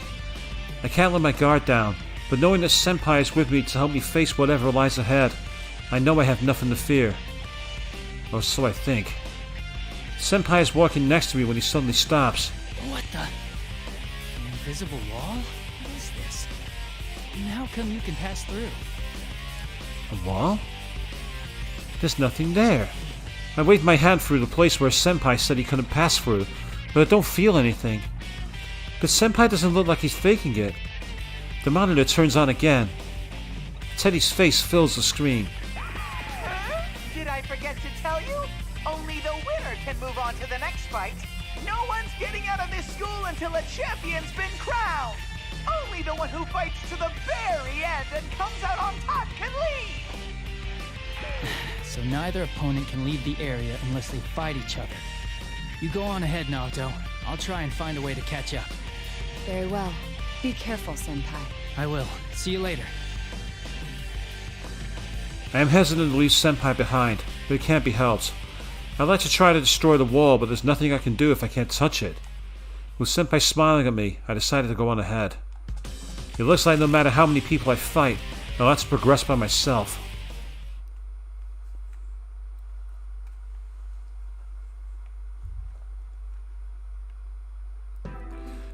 After some time working, I run smack into something, even though there's nothing there. I didn't understand what was going on at first, but I soon came to realize something. So this is one of those invisible walls Senpai was talking about. It seems that some of them won't allow anyone to pass, no matter who wins the fights. It's completely transparent. The only way to know that it's there is to feel its glass-like smoothness. I have no choice but to take a detour. But time after time these walls keep getting in my way. I'm not choosing my path, I'm being herded. I suppose I'm following some plan laid out by whoever set this up. After I opened the door to the gym, I saw a space cleared away. For that. As I expected, General Teddy appears on the monitor. You're so slow now, Chan. Your second opponent's been waiting for you. I've said it before, but I don't intend to fight my friends. Alrighty, let's do this! Bring out the next opponent! Yo, yo, yo! How's it hanging now?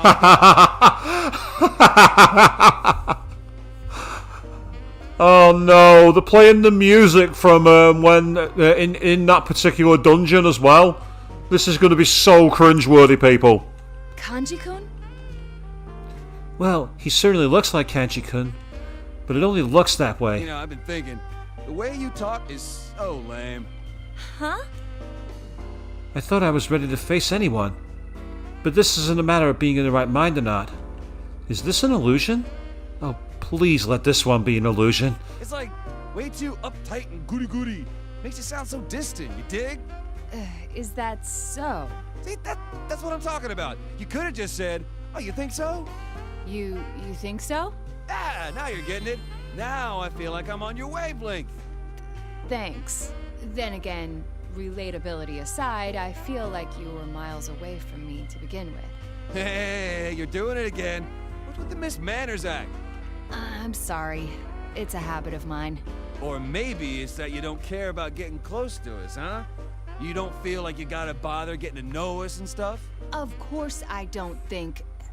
Hell no, man.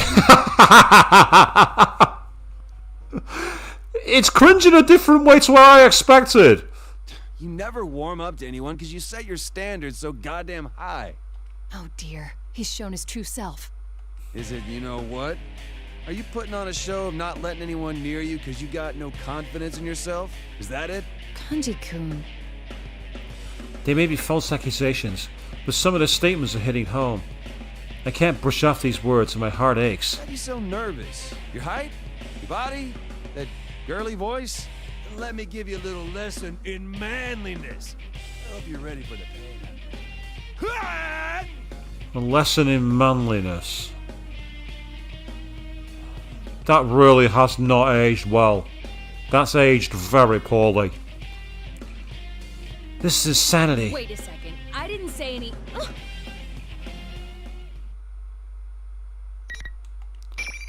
Well, so we're fighting Kanji, and I don't think I've fought Kanji so far, so I'm expected to get my ass kicked. I've already lost one fight tonight, people. I reckon this is going to be the losing stream. Unless suddenly the character clicks. It could be one of those. But the move sets didn't seem very good.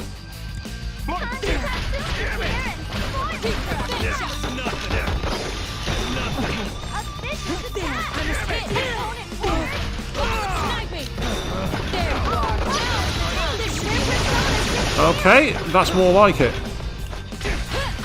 Oh wow, she statused him. That's cool. She has status moves. You noticed how I managed to get a Styles move on him? I don't know how I've done that, but that's locked his persona.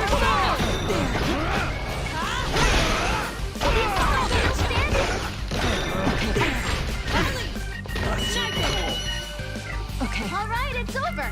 Time to leave. That went better than before, must said. I don't know how I did it, but I managed to make Kanji silenced. Now, if that's part of her moveset, mastering that could make her potentially quite dangerous. But again, it's knowing how to do it. Like any fighting game tournament, it's knowing the characters. Kanji-kun, are you alright? Apparently in the Persona 4 Arena Ultimax that's been put onto Steam, PS4, and I think it's on the Switch as well. Ironically, I don't think it's on the Xbox, despite me playing this particular version on Xbox 360. I think they actually have online play with rollback. It'd be interesting to see how competitive play of this goes. Not that I'd be any good. Of course I am. Your attacks are like little bug bites. I just let my guard down, that's all. I don't know if he's acting tough or trying to be courteous to me, but at least he's back to his usual Kanji-kun. The usual Kanji-kun. The usual. Wait, didn't you, Senpai, say that too? Well, at the very least, it seems that the spell is broken once the battle ends. I let out a sigh of relief. Still, for some reason, Kanji-kun has yet to look this way. Are you really okay? I was told that the others lost contact with you, so how did you come to be here? How? Well, it was a change of pace. You came into the TV for a change of pace? Did something happen?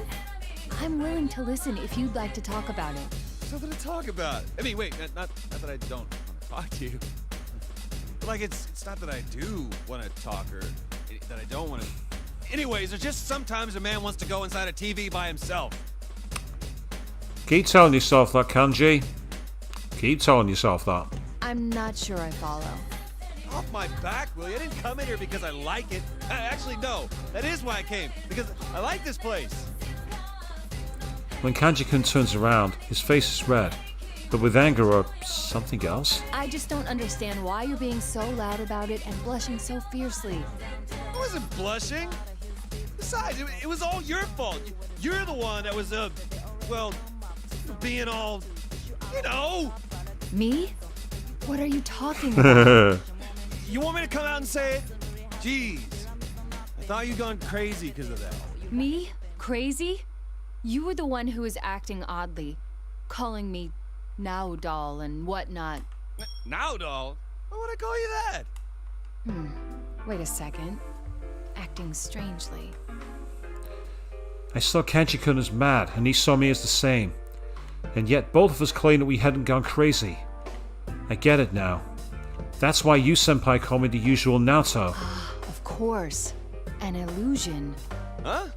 I believe we were both under the illusion that the other had lost their mind. That's why neither of us remembers saying what the other heard.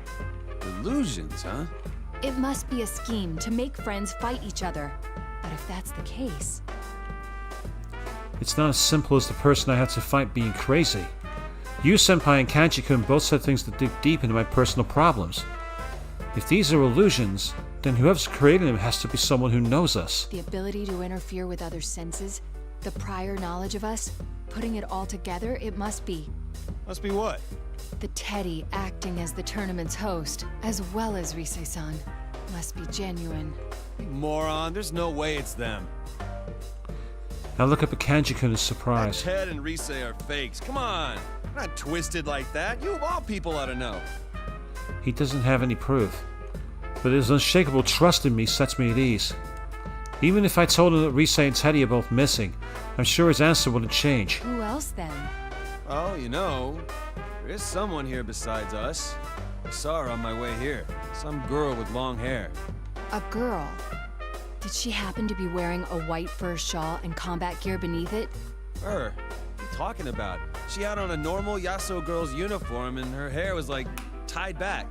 A female student with tied back hair? I don't recall anyone like that.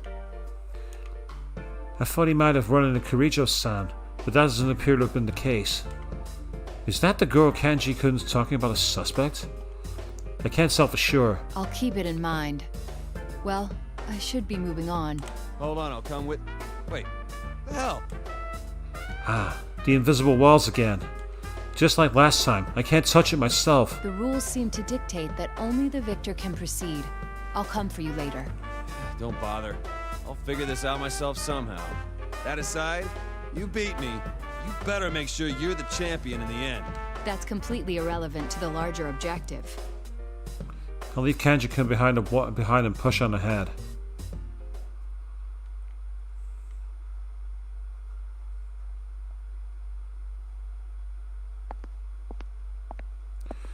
We're being shown illusions that portray our opponents as having lost their senses. But why is the host of this tournament going to such elaborate lengths? Obviously it's to get people who know each other to fight. But is that the only goal? Still, I wonder how I had appeared to Senpai and Kanji-kun. I'm not that worried about Senpai, but thinking about Kanji-kun's reaction, how he blushed, is burning a hole in my stomach. As I walk down the hall, I come to another likely location for a match. Just as I figured, Teddy appears on the screen. Your next opponent is a special guest. Got a lady jumping in on the fun. It'll be a big emotional reunion for you now, Chan. Could it be? Bring out the next opponent! It'll be Chie or Yukiko because it mentioned big reunion. I don't think it'll be any of those. No, it is Kirijo. I'm surprised. Shirogane, why are you here? I thought you were... This is a problem. I didn't think we'd run into each other so soon. The purpose of this event is to have the participants fight, and because there's only one path to take, I figured we would run into each other sooner or later. I never imagined it would be this early on, though. No, there's something else I need to be concerned with. Like the previous times, the opponents will not be seeing each other correctly. With that in mind, I watch her closely, and as expected, I see a change in her. Mitsuru Kirijo-san's face twists into an expression of contempt, and her composure shatters. To say I'm surprised to see you here would be an understatement. I don't reply. There's no point in saying anything after all. The silent treatment. How ridiculous that you, who lives a lie, would dig up other people's hidden secrets for a living. You seem gentle, but you maintain an aloof distance that keeps people at arm's length. I've thought that since our first meeting. Quick look at the character models. I say I'm not really seeing the battle armor. Maybe it's because the shawl's so prominent. At first, I thought it must be typical of a detective, but that doesn't seem to be the case. You simply lack confidence in yourself. I have some trouble staying silent. You hide your true nature because you know that once you grow close to someone, you'll no longer be able to protect your pride. That's why you won't let anyone in. You use your job as a pretext to keep your distance and never get too attached. And it's from that position that you're trying to discover what others are hiding? How contradictory. Not to mention completely ridiculous and unfair. I clench my fists in spite of myself. Persona. Naoto summons first. Kirijo-san's relentless words. Even if it's only an illusion, I begin to feel that if I lose, I'll never be able to be near her again. I cannot lose here. I'd dearly like to answer your charges, but I see no need. There is no reason to defend myself against the accusations of an illusion.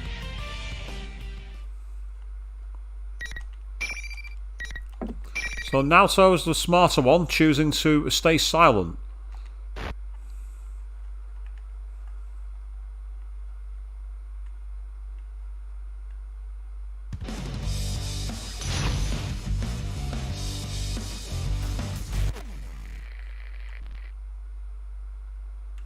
Final.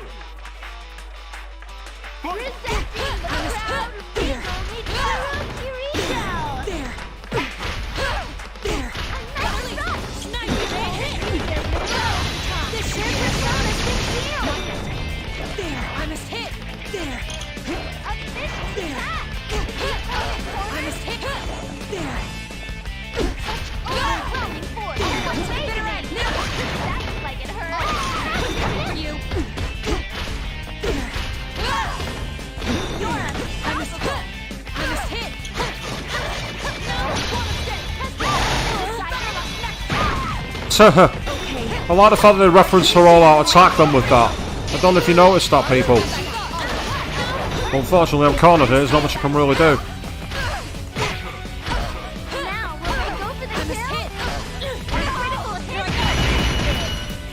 Well, that was a bit of a spamming the heel kick move towards the end there, but it worked. I don't quite know how I did that move, but it was coming in handy. I was able to somehow keep her at arm's length.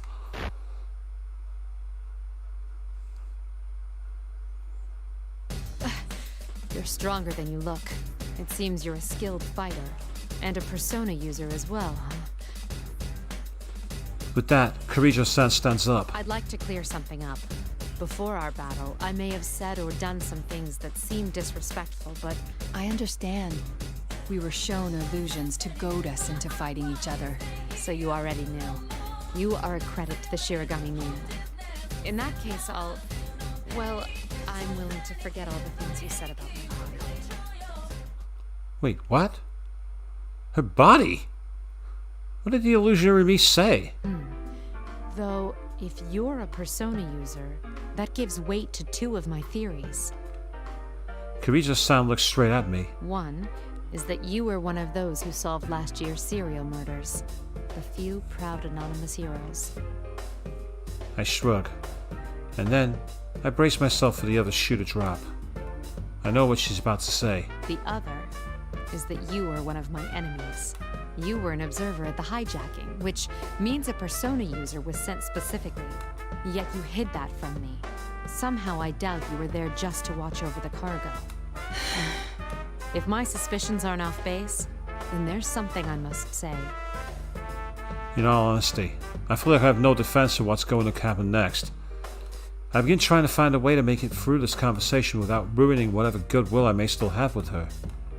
But Kirijo-san's next words take me completely by surprise. Shirogane, can I ask for your cooperation once again?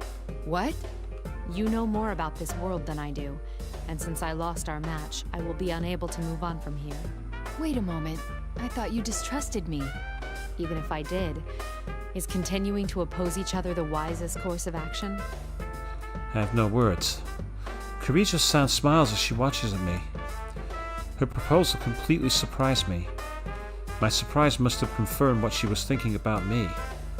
She knew that I'm not the type of person who would become her enemy under normal circumstances. That is why she smiled. I am no match for her. She's on a completely different level than I am. It's not a matter of social rank. She simply has the type of personality that makes people want to follow her. Kirijo-san doesn't wait for me to answer and continues. As you have guessed, we are here in pursuit of the stolen cargo. Upon investigation, we figured out that it contained the 5th generation anti-shadow suppression weapon, Labris. Got it! She was a machine, developed as one of a series of test models. They were intended to receive personas in order to combat shadows. Isn't a persona the manifestation of one's strength of heart? How could a machine be capable of using a persona? Bigger question, how could a dog? But it happened. You're right to ask that. Labris has a mind of her own. We don't know what she looks like, but it's probably very close to human. A humanoid machine. I did see something fitting that description before I came through the TV world. So that was a weapon developed by the Kirijo group. A humanoid robot. One with a heart at that. This is the fruits of Kirijo technology, created from the research of shadows. I cannot help but be surprised.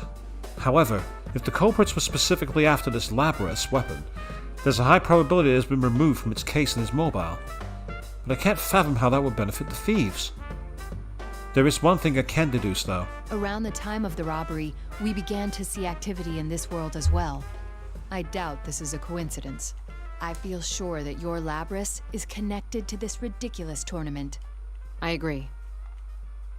Before I know what I'm doing, I reach out to shake hands with Kirijo-san. I accept your earlier proposal. And I think I'd best hurry. Thank you. And I'm sorry. Your friends must be facing their own troubles. It's possible that they've met Labris without knowing it, too. They'll be all right, I'm sure. The record showed that Labris had some unknown experimental equipment. We don't know what she's capable of. Don't take her lightly. Oh, no. That isn't what I meant. She has a heart, yes? Then fighting her isn't our only option. She can be saved. I'm sure the others will reach the same conclusion. I see. When they say that, I can see a smile on her face. I can tell she believes in her friends as well. Oh, yes, I meant to ask. Have you been able to contact your friends? I shake my head. No. 2 of them have analysis-capable personas, but both of them have gone missing. I actually have a few powers in that area myself. Can you tell me what these friends of yours look like? I give her as detailed descriptions of Rise-san and Teddy as I can. A bear costume and a girl. Are they... Yes. They're the ones acting as hosts for this tournament. But they're not usually like this. I see. Well, anyway, knowing that will make searching for them easier. Let me see. Here's a nice callback. Mitsuru going back to a navigator role very briefly. I like that. Kirijo-san focuses and closes her eyes. Her power must allow her to search an image as she searches. It may only be a few powers, but it's still quite amazing. I'm getting a match some ways from here. It's not moving either. And they're even playing the classic Tartarus music from when, as I say, she was navigator before the second shadow fell in Persona 3. It's a nice little callback, I like that. Aha! I found her. Can you hear me? Who is this? Their voice. My name is Mitsuru Kirijo. I'm with one of your friends, Shirogane. Kirijo-san looks at me and nods. She's communicating to me so that Rise can hear my voice as well. Rise-san! Naoto-kun, is it really you? Yes, though I could ask the same of you, Rise-san. I'm so glad. This weird fake Teddy kidnapped me and then everyone was fighting each other and... So Risei's voice on the PA system was a fake. That being the case then, there's no reason to believe that the image of Teddy on the monitors is the real thing either. It's all right. Please calm down. Do you know where you are right now? It looks like an announcement room, but there are these invisible walls stopping me from leaving. Plus, the fake Teddy is watching me, so I can't use my persona. I don't know who that fake Teddy is, but it seems that Rise-san and the real Teddy were kidnapped to be deprived as a means of communication. In other words, to keep us fooled while we were in this world. Then again, that explains nothing about whatever objective could be gained by doing this to us. How does Labrys's existence tie into this? Oh, right. Thanks. Kirijo-san, right? Wait, Kirijo? I know that name. That's not important now. Are you a persona user too? Yes, but we can discuss that later. I sense a shadow-like presence very close to your position. Are you all right? The only thing near here is the fake Teddy. Wait, is that what you're talking about? So it's a shadow. I was hesitant to make a decision. Kirijo-san does not know Teddy. Of course, she wouldn't know his origins. Even if the general was the real Teddy, she would probably think of him as a shadow if she didn't know better. But if the general is merely something else that's taking on his appearance, it leads to a completely different conclusion. That is, it's a shadow from a normal human that doesn't have any tolerance to this world.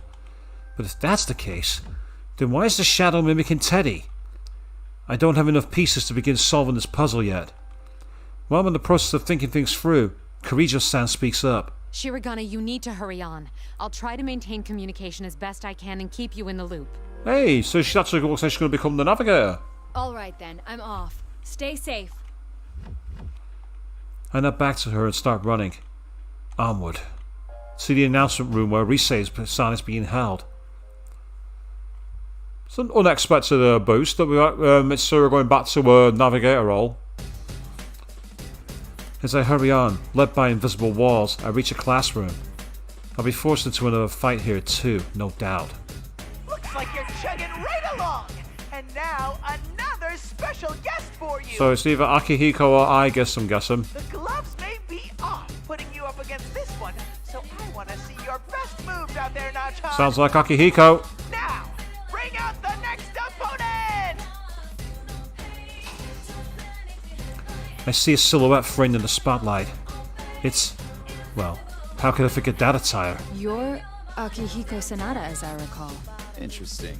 I've been gone for a while, and here I meet a stranger who knows who I am. You're a member of Mitsuru Kirijo's organization. Her friend, actually, no? Oh, I see. So it's really Mitsuru you're interested in, ace detective. His words caused me to tense up. He just called me Ace Detective. Perhaps that was just a guess from my family name, Shirogane, but he could know that I'm spying on them for the police. I carefully search his eyes for anything that might tell me how much he knows. He looks me over from head to toe, and immediately sneers knockingly. Jeez, look at you. You have the physique of a 12-year-old. What? A detective needs a strong body more than a strong brain. All-night research sessions, long stakeouts. You need stamina for that. Yeah, because being a detective is purely about being a protein thug, rather than, I don't know, having intellect to look for clues, pull threads, ask intelligent questions, write reports. Really, Akihiko? Seriously? But look at those twiggy arms and legs of yours. You've got an overdeveloped chest, but from the looks of it, I'd say it's all fat and no muscle. Seriously. What? What is wrong with him? That's the part of my self-image I'm most sensitive about. Let me teach you the secret to bodybuilding. First thing, protein. Second thing, protein. Third, fourth, and fifth, more protein.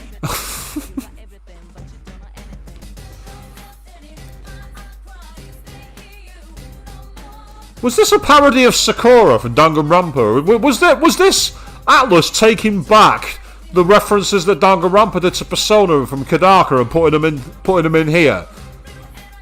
Don't you think that's rather unbalanced?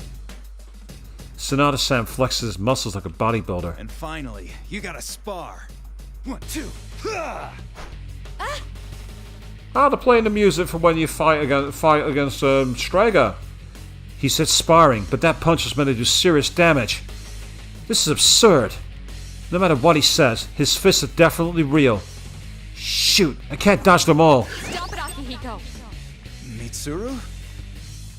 Sanada-san stops suddenly as a familiar voice echoes through the room. You're under the effects of an illusion. Shirogane has done nothing. Do not attack. What do you mean? He's the one who attacked me all of a sudden. I attacked. Suddenly, I remember. That's right, this is an illusion. I'd never met Sanada-san before, so I didn't know what his usual self is supposed to be. On top of that, I allowed the first thing he said to get under my skin. How stupid of me!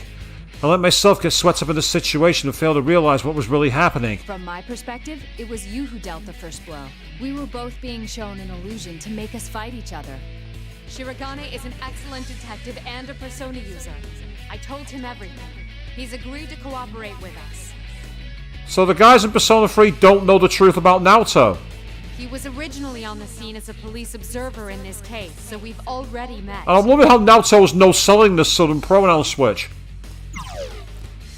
Kirijo-san and I explained to Sanada-san what's been happening up until now. It's a relief to learn that, despite his appearance, he's actually quite a reasonable man, and quick to pick up on things. That noise-like phenomenon that fogs your senses is already gone. You should be able to communicate normally now. We'll reintroduce ourselves and shake hands. Looks like I fell for a cheap trick. I'm sorry for forgetting myself too. I can't even claim to have been unaware of the deception. So you're a persona user, huh? Well, since fate already brought us together, want to test your skills before you move on? Sanada-san slams his fists together. Akihiko, you're doing it again. Just cooperate with him. All right. Come on, Naoto, let's go. Oh, wait, the tournament rules say... As Sanada-san walks away, as I figured, he hit the wall. Are you alright? What's the matter? What happened? I don't know. There's some kind of invisible wall here. The rules dictate that only the winner of each match can advance. So, He was flustered mere seconds ago, but now Sanada-san has taken on a more lively expression. So we need to have a match, even though we've got nothing against each other. We're fighting after all then, huh? Alright then, come at me! please go easy on me. I could almost hear Kirijo-san sigh in exasperation. So, I mean, the thing is, if they could just use these walls to block anyone moving, why bother doing the illusions thing? Just say, you want to leave, you gotta fight. And here's the thing, it's a show. Why don't you just sit down and play cards and say, fine, I'm comfortable, I don't have to go anywhere. And just start talking about being persona users and the difference between climbing Tartarus and going through the TV world. And spend hours talking. Surely the shadow would get bored at that point.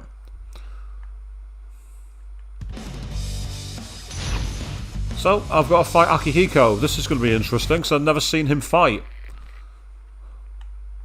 Finally! Master Akihiko Sanada is about to answer the bell! Go down!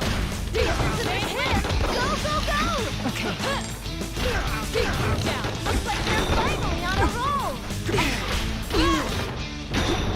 One side up, right lead. Will that be enough? I was hit! Awakening! Will this turn the table? Please!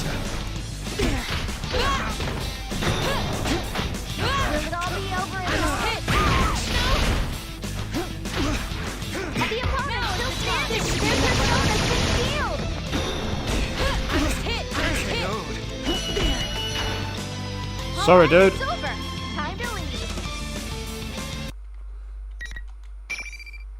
Interesting battle, that.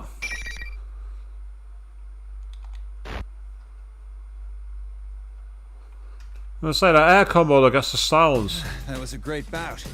You're good. About? What an annoying rule. Wait a second.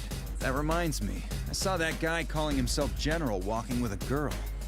If only one person can move on, that's against the rules. Fake Teddy and Rise-san were together all this time. Then could the girl he's talking about be Rise-san? No. Do you remember the details of what this girl looked like? Sunada-san tells me about the girl he'd seen. What he said matches the description of the unknown girl Kanji-kun had talked about. Which means that there's a high probability that the person seen walking with her was not the general, but the real Teddy. At the very least, this is evidence against the argument that Teddy is the general. This creates another theory though.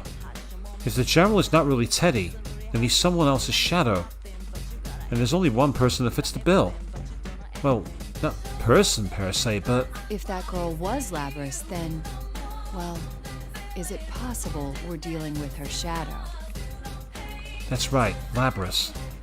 If she has a heart capable of using a persona, then it stands to reason that she could create a shadow. In light of how the events last year played out, it makes perfect sense. She was kidnapped by someone who threw her into the TV world, creating a reflection of her heart. None of the data I have shows any connection between Labrys and Yasagami High. On top of which, I don't see how she'd know about you or your friends. I've been having doubts about that as well, but at least I have a feel for what's going on. What Labrys' kidnappers hope to gain from this remains unknown, however. At any rate, it wouldn't be good if the shadow were to run into its owner.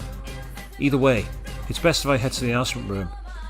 It's much more logical to restrain the false Teddy, since I know his location, than it would be to have to search for Labrys somewhere in this world. Still, if that really is Teddy with Labrys, why are they traveling together? Sheesh, what's that Teddy doing? I'm sorry I can't help much, Kirijo-san. You'll have to forgive me for my meager skills as well. My persona's communication powers are more for operational assistance. I'm loving the classic high school music we got playing now. This is the music that plays during the exams. A friend of mine from school was much stronger than myself in that respect, but... Oh no, it's all that stupid bear's fault anyway. He's a real genius for making people worry. Man, it's strange running into so many persona users I've never heard of all at once. I gotta say, brings back memories. For us too. We were as surprised as you. Not to say that the possibility of other persona users hadn't crossed our minds, but to actually meet them. What you said about a friend from school kinda reminds me of us, too. What was school like for you? I'd like to hear about it. Well, ignoring Akihiko's current appearance, he was a boxing champion in his student days. Hey, that dig was uncalled for. After that, I don't know what went through his brain, but he started saying he wanted to search for stronger opponents. He went on a journey to hone his skills? I thought that only happened in comics and old samurai films. I thought I had to do it, so I did it. That's all. This peaceful moment was shattered by Kirijo-san's voice. Wait, what's this I'm sensing? It's like a shadow, but bigger. Another shadow presence? And it isn't the false Teddy? Huh? What's going on? That fake Teddy left the announcement room. Rise-san made a report immediately after that. Sunada-san and I looked right at each other. It looks like the situation is changing. Sunada-san nods to me, and after taking a small bow, I run off. With no one watching over her anymore, Rise-san was able to summon her persona. The job of providing support moved from Kirijo-san, who not all of us knew, to Rise-san. Rise-san connected the rest of us, and let us all talk to each other for a moment. Rise-chan? Oh, thank God you're safe! Don't worry, the others are here too. We'll rescue you in no time. Wait, why is Naoto here? I can't help but smile at this as I tell them about the others I had seen so far. It seems we're all safe for now. And now that we can communicate, we've greatly increased our awareness of the situation and our ability to share information. The General must have known that leaving Rise-san alone would result in this. If he did know, but left her anyway, there must have been something major happening. Either that, or he no longer has any reason to hide. I hurry on while we share what we know. The actual design of this place may differ from the real Yasagami High School, but the general layout appears to be the same. Then, if I climb the stairs and turn the corner, The announcement room should be right there. However, Rise-san calls out a warning before we can get there. Bad news, Naoto-kun! The fake Teddy's back! I'm too late. Huh? What the? Is that the real Teddy? Hey, the real Teddy's here too! He's got some girl with him. I don't know her. The fact that Rise's communication didn't get cut off once General Teddy reappeared is somewhat worrisome. But then again, General Teddy doesn't have the time to bother watching Rise-san. After all, if the real Teddy and Labras are both right there as well, he has more important things to be concerned with. This confirms that General Teddy is a fake. It's only natural and to assume that he is Labras' shadow in disguise. However, that makes things dangerous. Labras and her shadow are confronting each other. Rise-san should know the dangers of the situation, but she doesn't know Labras. She might not realize what the real relationship is between the girl and the shadow. I have to warn her. But before I could speak, it happened. No way. What's with that girl? The static gets worse. Rise-san? Rise-san! Why can't I communicate with her when we're so close? There's something happening in the announcement room. I run as fast as I can towards it. As I reach the door, I hear a loud scream from inside. I slam the door open without a second thought, prepared for a fight. I gotta say, that's a really nice piece of art. That's Naoto in full-on detective getup. I really like that look. That's a brilliant piece of art. But the attack came from an unexpected assailant.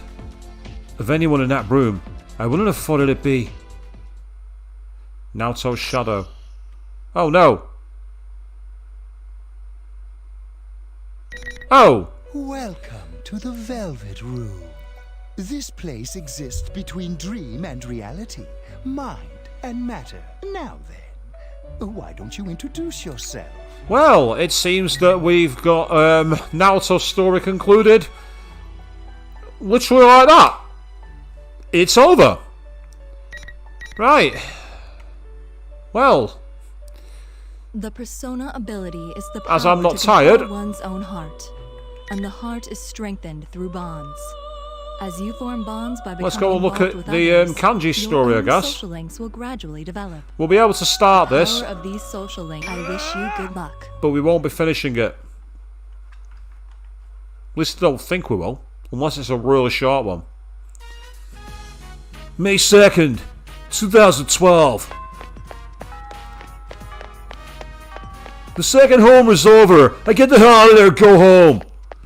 I can't stick around school when this stuff is super important I gotta do. Pretty sure I can run all the way to the shopping district without stopping if I force myself. Let's see.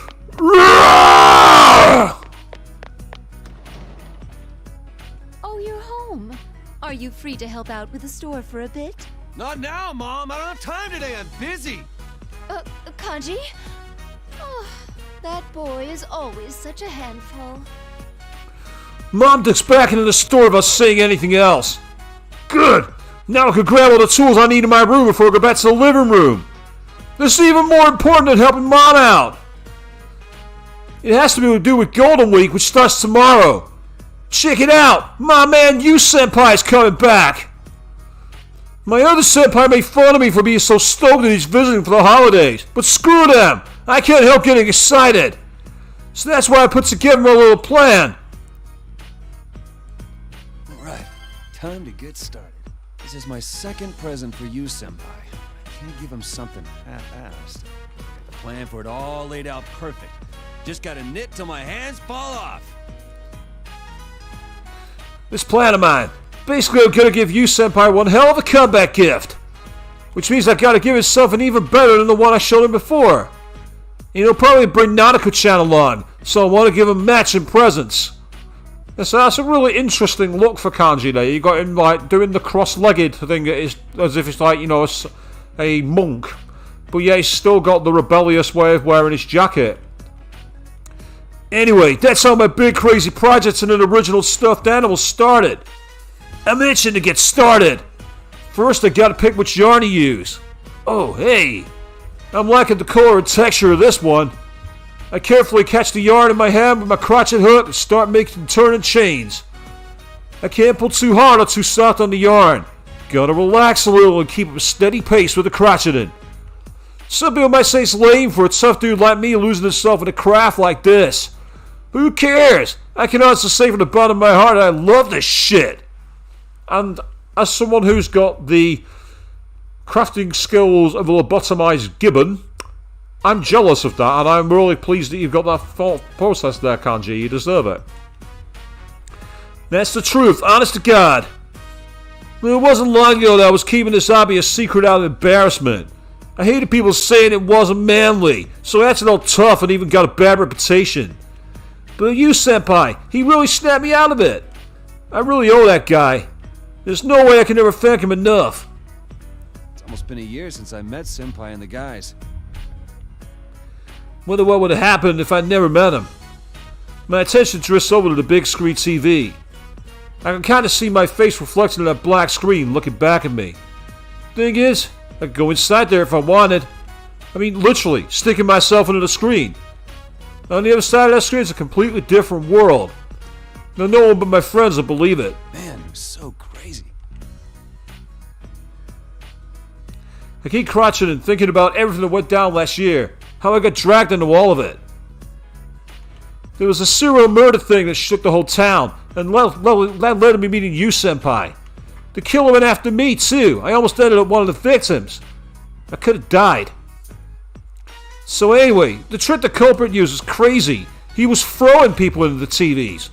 That's how I found out about the other world.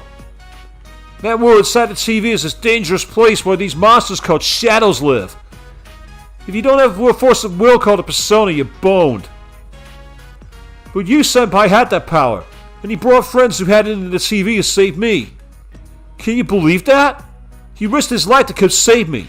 A guy everyone wrote off as a no-good punk. We barely ever talked. Seriously, he's a hell of a man. Only 1 year older than me, too. Anyway, I begged with Senpai to save me to join their group. I did my damnedest to help them with their thing, solving the murder case. It sure wasn't easy, but this spring we wrapped the whole thing up.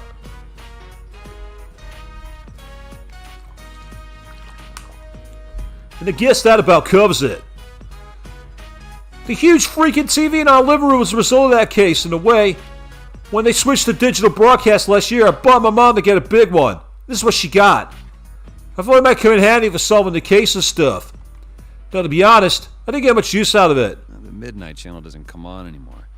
I don't watch much TV in the first place. Midnight Channel. When you look into a switched off TV alone on a rainy night, something will appear. It sounds like a stupid rumor. But it was important in last year's case, so it's no joke. I stared at the TV every night when it rained until the case was over. But now that it is, nothing shows up on it whether it drizzles or pours down buckets. Okay, time to change yarn. Which color should I use next? Oh yeah, I had some frilly material left too. Oh, if I can work that in, the best color to go with it is... Wait! This is for Senpai! I gotta be careful. I almost forgot myself of how insanely awesome this turned out. It's gonna be a welcome gift, but I still want to be happy with it. Can't cut any corners. I don't need frills or lace for him. It's all about the shape. He won't know what hit him. When he sees how cute this is, it'll be like a punch to the gut. Wonder what I'd be doing now if I hadn't met Senpai. Probably still picking fights for dumb reasons and making my mom apologize to me. Everyone looked at me and called me a punk. I caused Mom so much trouble. She ain't got nothing to do with all that. Of course I do. You're my son. When will you ever come to see me? What the? Shut up, you old hag! Quit sneaking up on me to listen! Ooh! Dick move, dude, old hag. Minus 10 points for you, Kanji, you fucking prick. Kanji Tatsumi, watch your mouth. And I did call to you. You just didn't hear me. How much of that did you hear? Damn it. Make sure not to work yourself too hard, all right, dear? Don't you have an important date with your friends tomorrow? I know, Mom! And hey, I don't want to see you moving those shelves by yourself. That's how you threw your back out last time. I'll remember, dear. Thank you. I don't know if she ever gets it or not, but Mom gives me a half-assed answer when she gets back to the shop. Seriously though, it's dangerous for her to try doing everything on her own. Even cloth is heavy when you're carrying an armful, and yet you're the one who said you're not helping. So don't preach. Can't you tell I'm crashing it in here? And not in my room so I can help her out when she needs me? You refused! Wait, I guess there's no point to that if I concentrate too hard to notice it behind me. Crap! I gotta get this done, even if I have to pull an all-nighter. Alright, I can do this. All out attack. Damn it. So tired. Almost done, too. What the hell? Damn, why am I so tired? Seriously, I don't know anymore. Yes, Avian, you're not wrong. Books can be insanely heavy. If you get 4 or 5 of them at once without buying them or putting them into your bag. Yeah, I remember that from my high school days.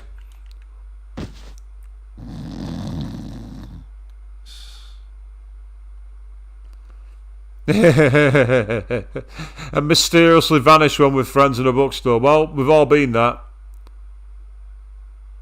Okay, he's fallen asleep. Come on, cut me some slack, senpai. Huh? Did I fall asleep? Like it. Must have been Mom. Damn it, I don't have time to waste sleeping. Screw this. I tossed away the blanket Mom put on me. I guess I should thank her. I ended up not helping out at the shop, too.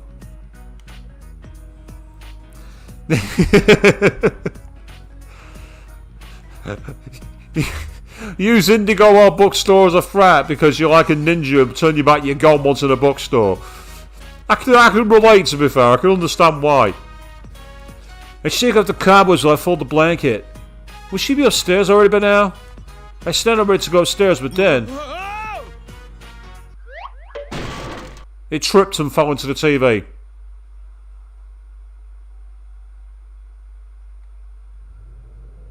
I was right. He literally did trip and fall into the telly. That's how he ended up in the TV.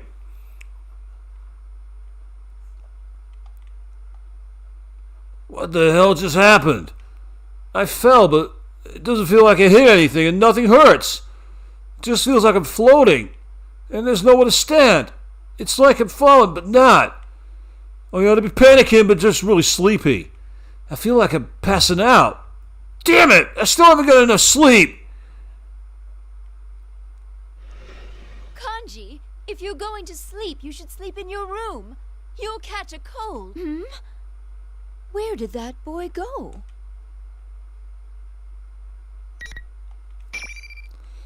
Yep, so Kanji's story starts with him literally tripping up in his TV room and falling into the TV. What almost happened with Narukami in the first original Persona 4 has happened in the game. Man, that was a great nap. Wait, huh? Am I outside? By the school?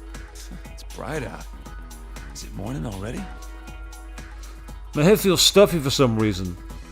I guess I was asleep, but I don't remember what happened before that. Was I really asleep? Then how come I'm outside? The school bell's ringing in the distance. Shit, was I on my way to school? Wait, I can't be okay about it. Crap, there's no one walking around. Does that mean I'm late? I wouldn't have cared if I was late once or twice last year, but I'm paying the price now since my attendance record's pretty shaky this year.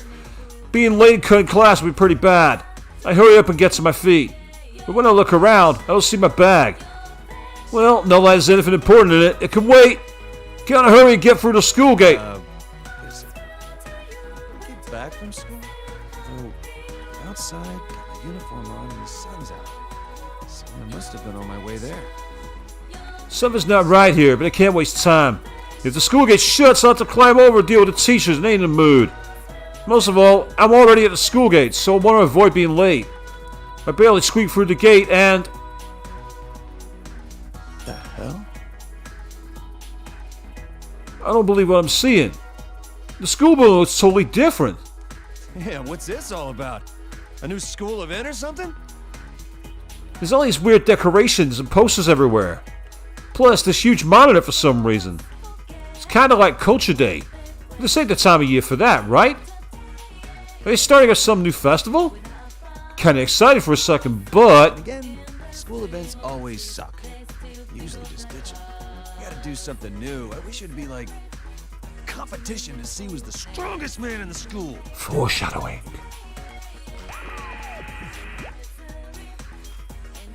Just when I said that, one of the biggest monitors in front of the school turned on by itself. Huh? Is this for school announcement? I stopped working and watched the monitor. But then...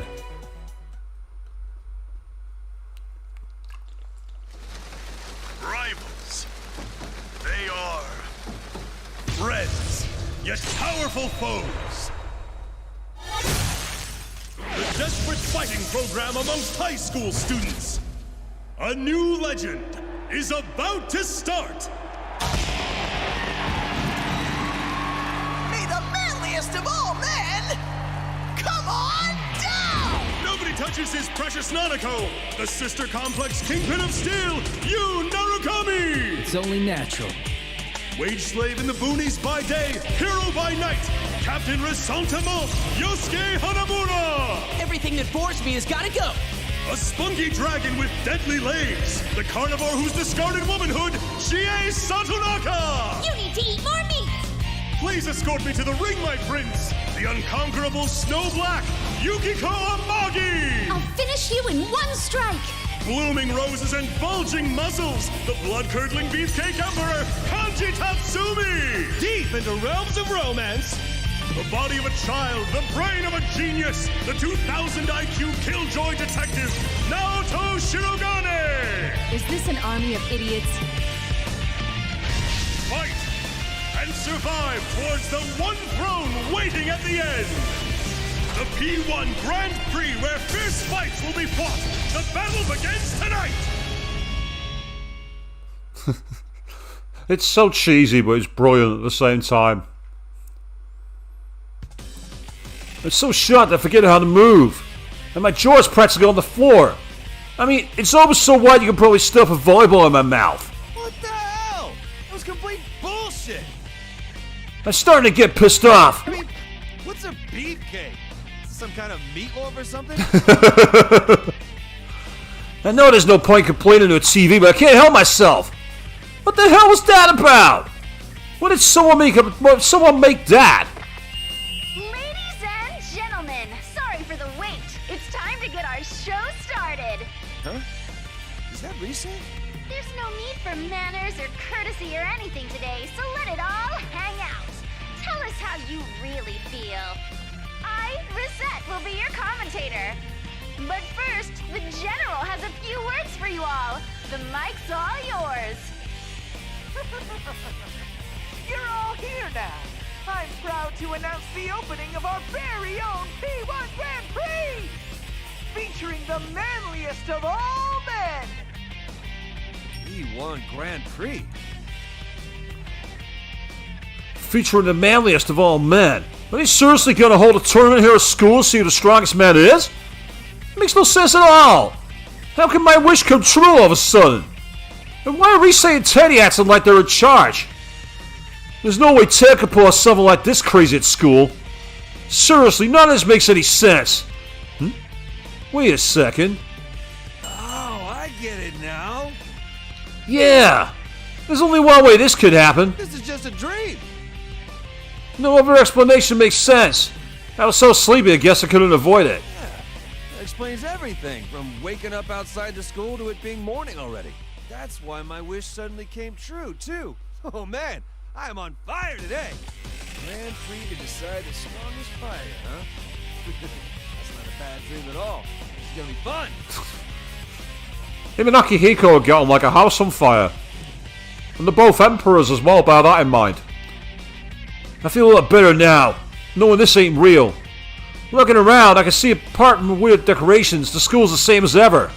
Well, I've never had a dream where I knew I was dreaming before. It's pretty damn realistic. But man, if this is my dream, I would have thought the decorations would be cooler. It's still great though. Costume Ted's wearing ain't bad either. He's got kind of a different look going on. But of course it's impressive. This is my dream, after all. If I can remember it after I wake up, it might be fun to make one like that for the real Ted. It was lame, though. It's too much like what they showed on the Midnight Channel last year. Oh, bless him. Thing is, it's only a dream. I'd be finished for sure if that actually got shown to me. I sigh and then whiz when the spotlight shines on me. I'm squinting against the brightness when the Ted on the monitor gives a big cheesy grin. Ooh, looks like our first challenger is Kanji. Welcome! This battle to decide who's the manliest of all men is practically made for you. Hell yeah, it is. You got that right. I'm starting to get all fired up. The manliest of all men, huh? Sounds good to me. All right, time to do this. Hmm?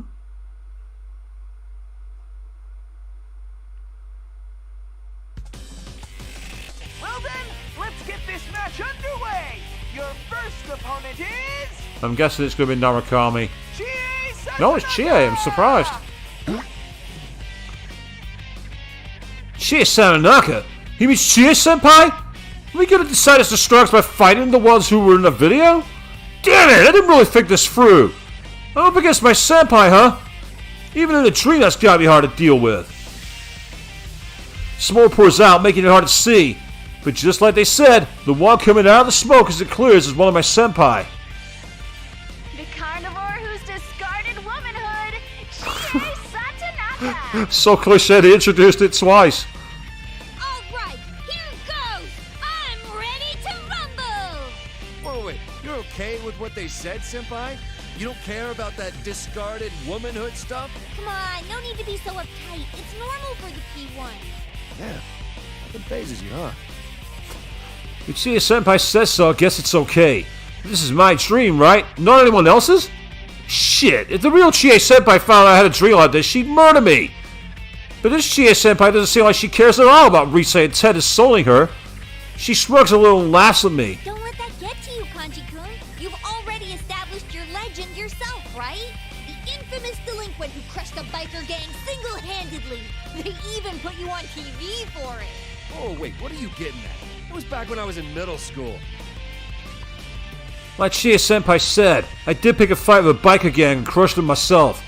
Those dumbasses decided to hang out around my house every night, yelling their lungs out. At first I kept my cool, but they kept coming back every 2 days, and Mom got sick from not being able to sleep. When I went out to warn them, it turned into a war for some reason. Seriously, things sucked for a while after that. On the bright side, I got those assholes out of there, but the cops started watching me and the teachers were calling me out. In the end, I caused more trouble than I fixed a mom. It was a disaster. I kind of rather just forget it already. But Chie Senpai won't let it go. So cool! Tough loners like you always have the scars to prove you're the real heroes of the dropouts. I didn't do it to be cool or anything. Hell, it's not like I even wanted to deal with him. The rumors got out of hand because I kept my mouth shut about it. They got out of hand, huh? Is that really what happened? Kanji-kun, have you ever honestly told anyone that you hate being misunderstood? Have I what?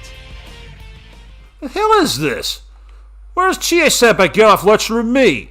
Ain't she being too harsh on me in my own dream? Chie Senpai sees me getting all flustered and goes in for the kill. Oh, I get it. If you poured your heart out and still weren't understood, it'd be too much for you. That ain't true.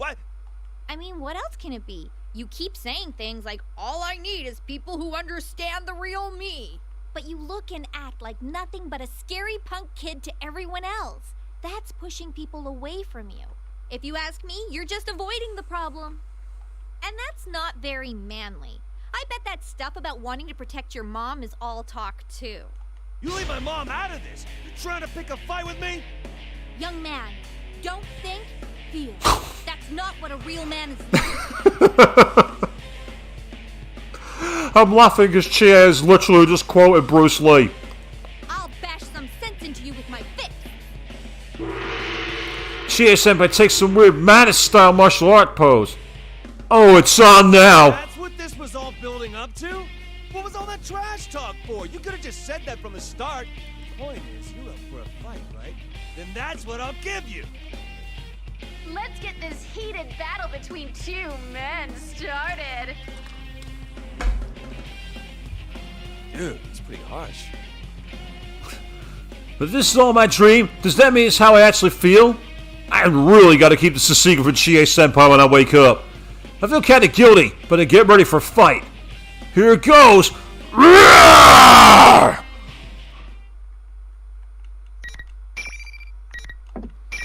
Well, I imagined the kanji story was gonna be stupid, but this is more stupid than I thought.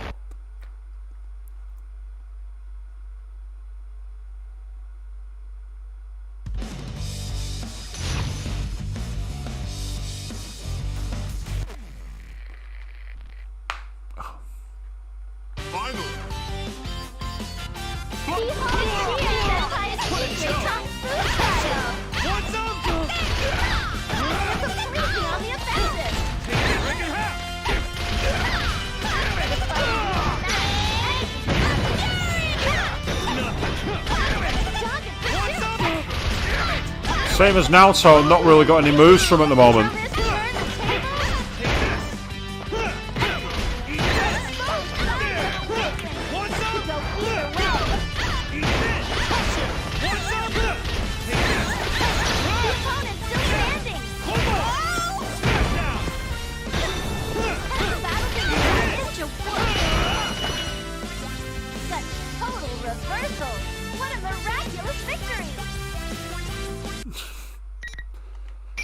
Yeah, another character I don't really understand the battle mechanics for, but it's okay.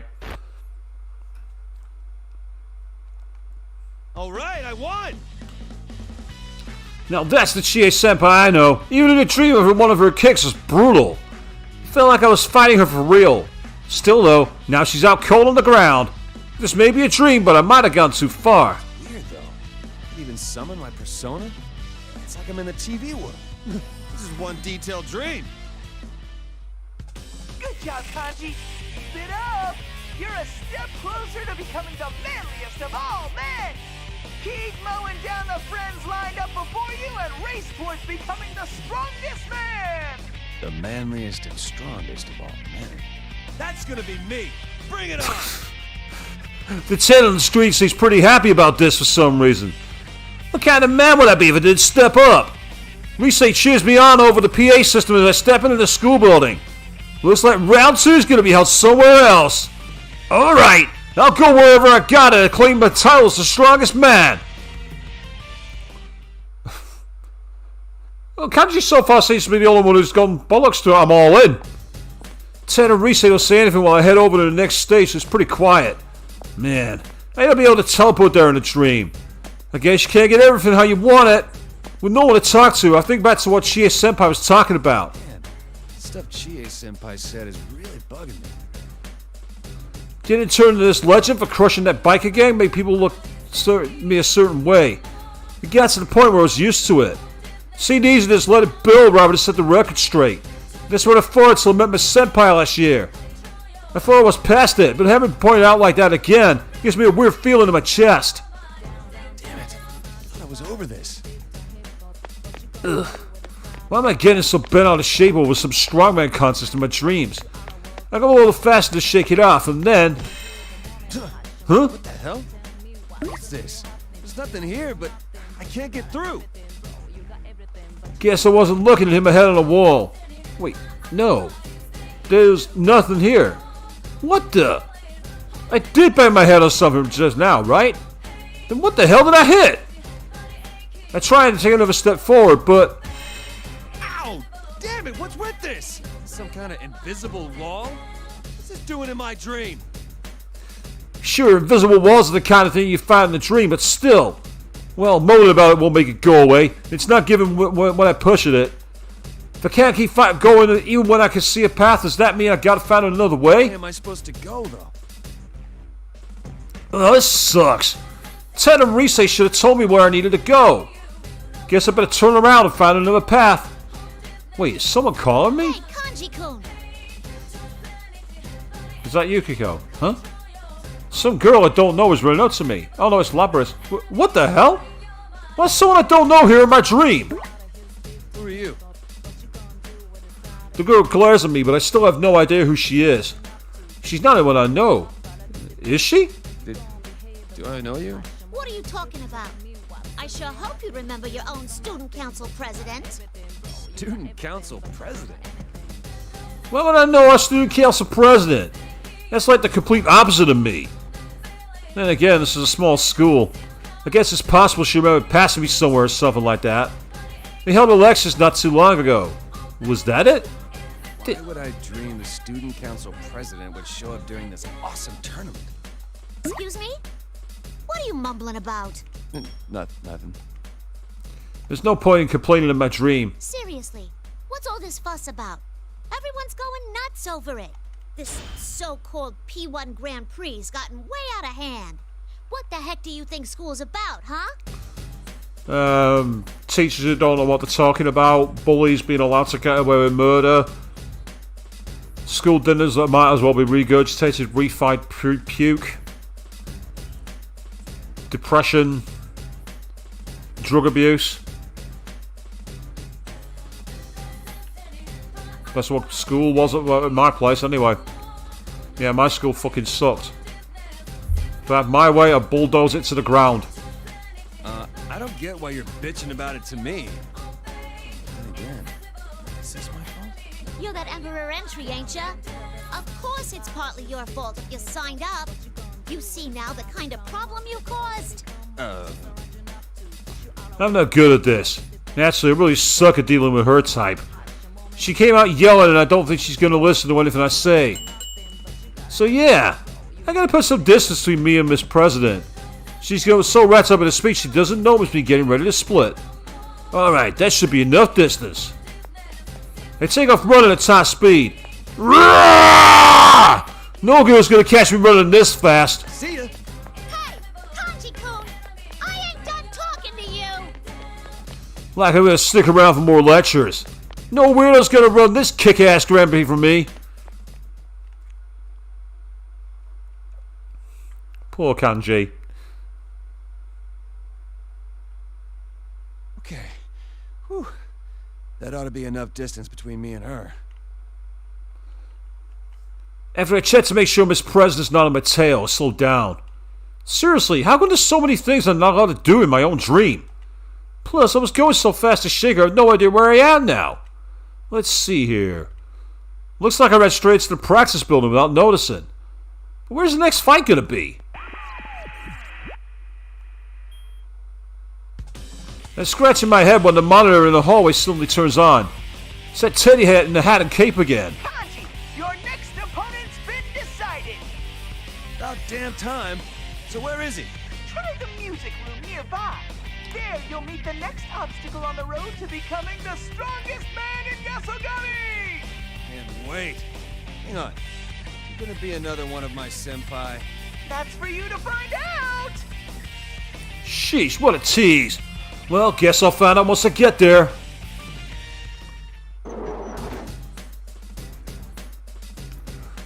I throw open the door. And who's there but... Whoa! Yukiko senpai? I told you it'd be Yukiko. Kanji-kun, so you were here after all? Here after all? Well, yeah, it is my dream. Actually, that brings up a good question. Why does Yukiko senpai have to be in this thing? She's not someone you want to pick a fight with.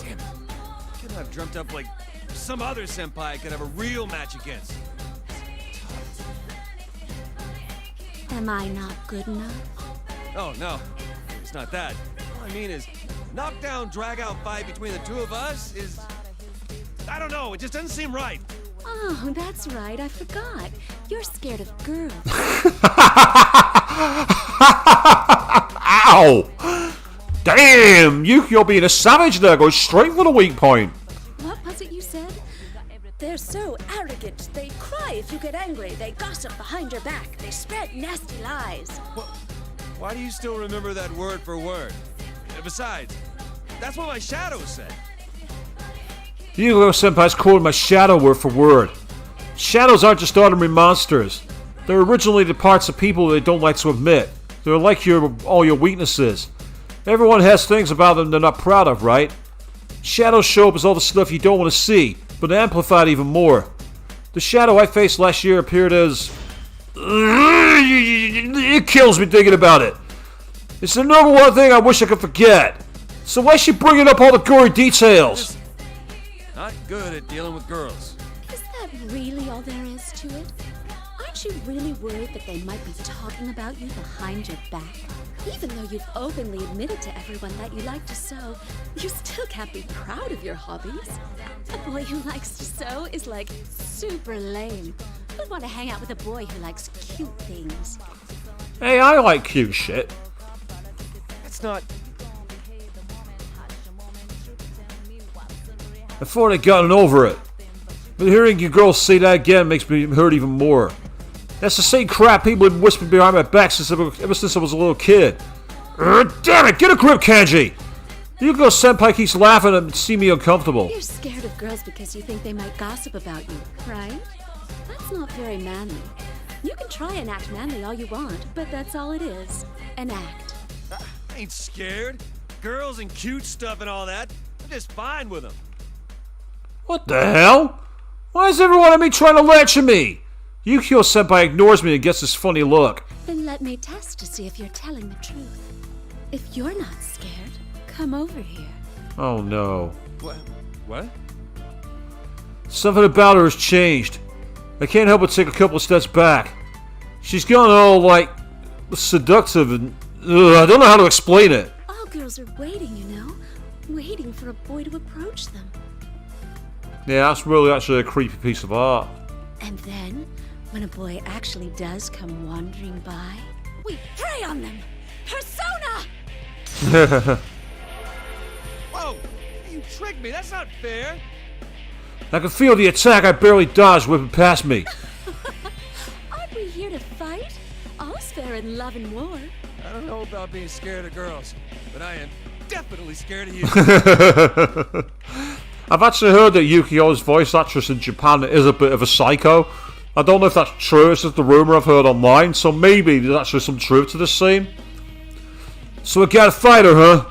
Well, if it's a knockdown, drag-out fight, she's on my territory. Time to pull myself together. Now do this, damn it!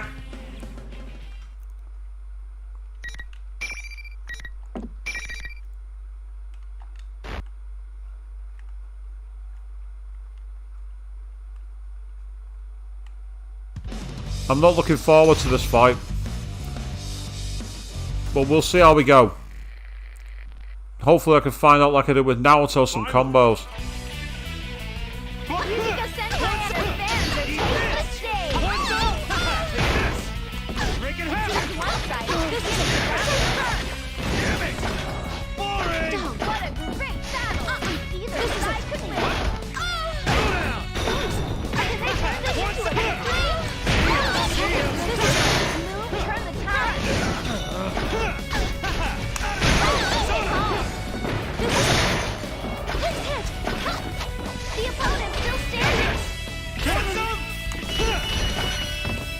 Oh. Alright, it's over.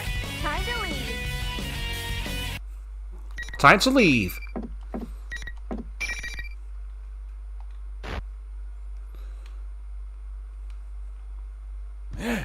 Freak me out. I'll make sure Yukio Senpai's passed out before I sigh in relief. I'm gonna be able to stand her nagging me like that again. Man, is that how I think of Yukio Senpai? Chie Senpai was a little off, but that was totally not like her. I mean, she scares me sometimes, but she's more open-minded and gets to the point. I can't imagine her trying to sneak attack like that. Something's not right. Great fight! That's 2 wins in a row for you! Looks like the onslaught of the Beefcake Emperor can't be stopped! What's with the beefcake shit? You just shut up about that already? Damn it! Quit bothering me, I'm trying to think here. I can play with Teddy on the monitor, but he stays as cool as a cucumber. Stupid Ted. He knows my fist can't reach him now. I don't know exactly what, but something doesn't feel right. My senpai nagging me for one thing, but the stuff those two said is sticking with me for some reason. It feels pretty shitty. Yeah, this sinking feeling in my gut is too real for a dream. Something seems wrong. I have no idea what though. You shouldn't get so distracted, Kanji. A real man never wavers from his goals. Huh? No matter how much he's taunted or insulted, he only cries in his heart as he fights alone. That's the true man's path. Starting to get the feeling you're egging me on here. You're the one who said that you wanted to have this tournament in the first place, Kanji. Don't you remember? Yeah, but...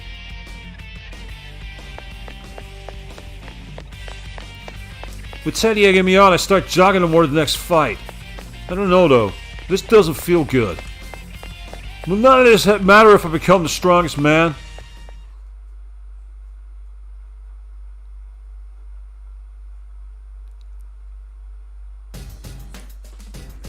What's the matter, Kanji? You look down. Getting tired? No. So it's the gym this time, huh? Teddy's still talking to me through that big monitor, but the sinking feeling of my girls had gone away. I look away because I don't feel like dealing with him. Time to get Mr. Sentimental pumped again. Bring out the next challenger. Is this where Naoto appears? Teddy seems too excited to care about my mood as he gives his cue. Then there's smoke all over. I pretty much expected it, but there's another familiar face when it clears. Kanji? Oh, it's Yosuke. Yo! I'm feeling you'd probably be my next opponent. It's another member of the investigation team, Yosuke-senpai. He laughs like he always does around school. So you were here after all. They're all worried about you. After all. Didn't Yukio-senpai say something like that too when she first saw me? It's been bugging me for a while. What did he mean, after all? We thought maybe you were too ashamed to stay in town because of all that beefcake stuff about you they were showing on TV. Huh? Hey, what's this beefcake thing anyways? What? You don't know? Basically, it refers to people who swing, that way. No it doesn't. What? Beefcakes is some kind of meatloaf or food? I thought it meant like savory cake with ground beef or something. I mean, yeah, it seemed weird being called an emperor of food, but come on! After what you did on the Midnight Channel last time, you might be hitting too close to the mark. Maybe you really are like that. You did almost fall for Naoto because you thought she was a guy. What? Hell no, that's not true.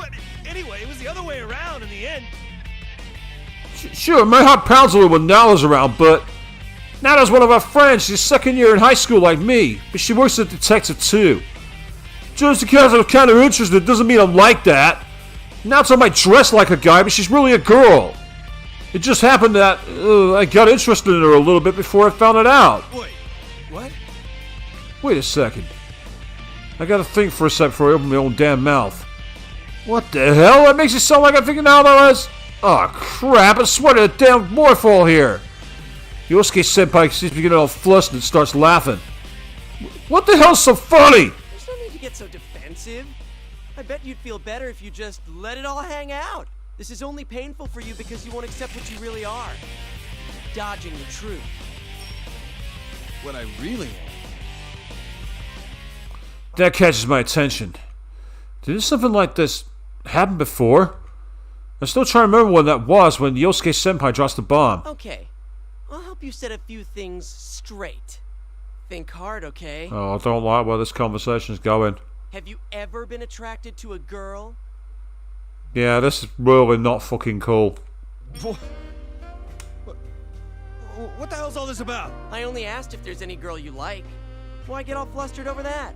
Or do you not have an answer, Kanji-kun? Of course I don't. I don't need that shit in my life. Huh? You don't need? That means... Wait, how do we get on this subject again? That punk! He knows I'm no good with words! I guess it's decided then? That's what's been decided. I've had enough of your bullshit, damn it!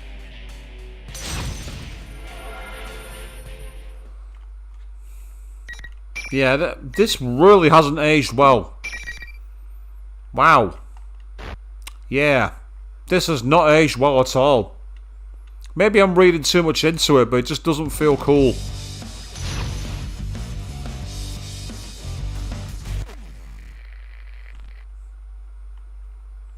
Finals. Here comes the unwalked.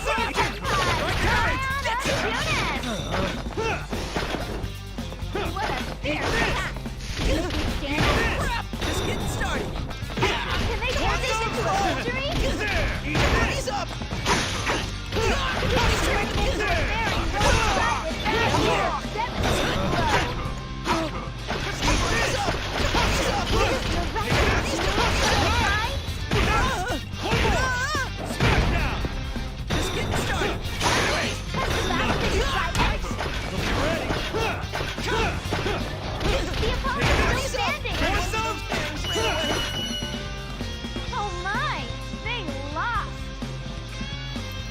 Some of my research are going, oh my! They lost. Just seems weird. Damn it. That's what you get for messing with me. Wow, you showed no mercy. That's our kanji. You may proceed to the next stage. Shut up for a sec. I guess Yosuke Senpai didn't quite pass out because he gets up and shakes his head like it hurts. Ow. Ooh, looks like you can take one hell of a pounding. Surprised you can still get up. Jeez. You had to go on and on, rubbing salt in my wounds. Huh? When did I do anything like that? You playing dumb with me? No! Calm down, Kanji-kun. That one scary look in your eyes. It's too much for an average Joe like me. What? You started dissing me out of nowhere, too. It was horrible. Huh? I didn't diss you at all. You're the one who's bad-mouthing me. I didn't do that. Well, I didn't do it either. Huh? There's something weird here. Put my finger on it. Looks like neither of us heard what the other person really said. What's going on? This is messed up. None of us saying it doesn't match up, but we're more feeling like actually having a conversation. Well, no, we're talking. How can I say this? It's like this is my dream, but it feels like Yosuke Senpai is really here. The dream's supposed to feel this real?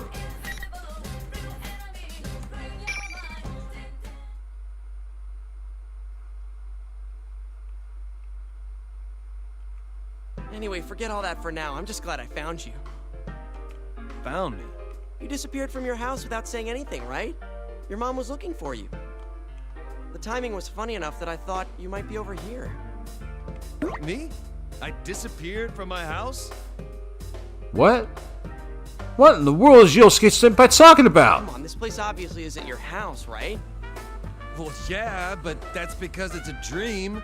The real man's still asleep in my room. What? Man, you really have no idea what's going on, huh? Did you hit your head and lose all your memories when you fell in here? What do you mean, fell in here? The TV, of course. How else would you get here? TV? TV is... Huh? Hold up. I'm starting to get confused.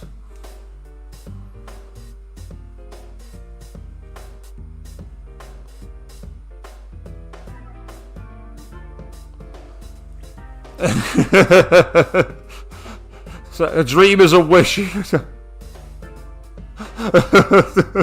God. Referencing some kind of mortgages thing. I don't get them because obviously I've not seen those campaigns over here in the UK, have you? Oh, I'm starting to get confused. I need to calm down and make sure of something. Wait. So are you saying this isn't my dream? Where did you even get a crazy idea like that? Snap out of it, man. We're inside the TV world right now. Yosuke Senpai starts to tell me what's been going on like he can't believe I don't know. Sometimes think about Midnight Channel bring back. But to be honest, none of it's sinking in. We're inside the TV? Though I've got no idea why it's a school this time. Okay, fair enough.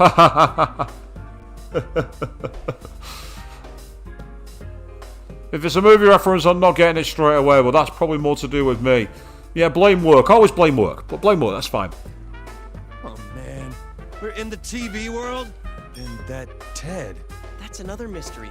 We don't know if he's the real one or not either. Huh? No wonder that Atsuck heard Chie Senpai and Yukiko Senpai were acting so weird. It was probably like when I faced my shadow.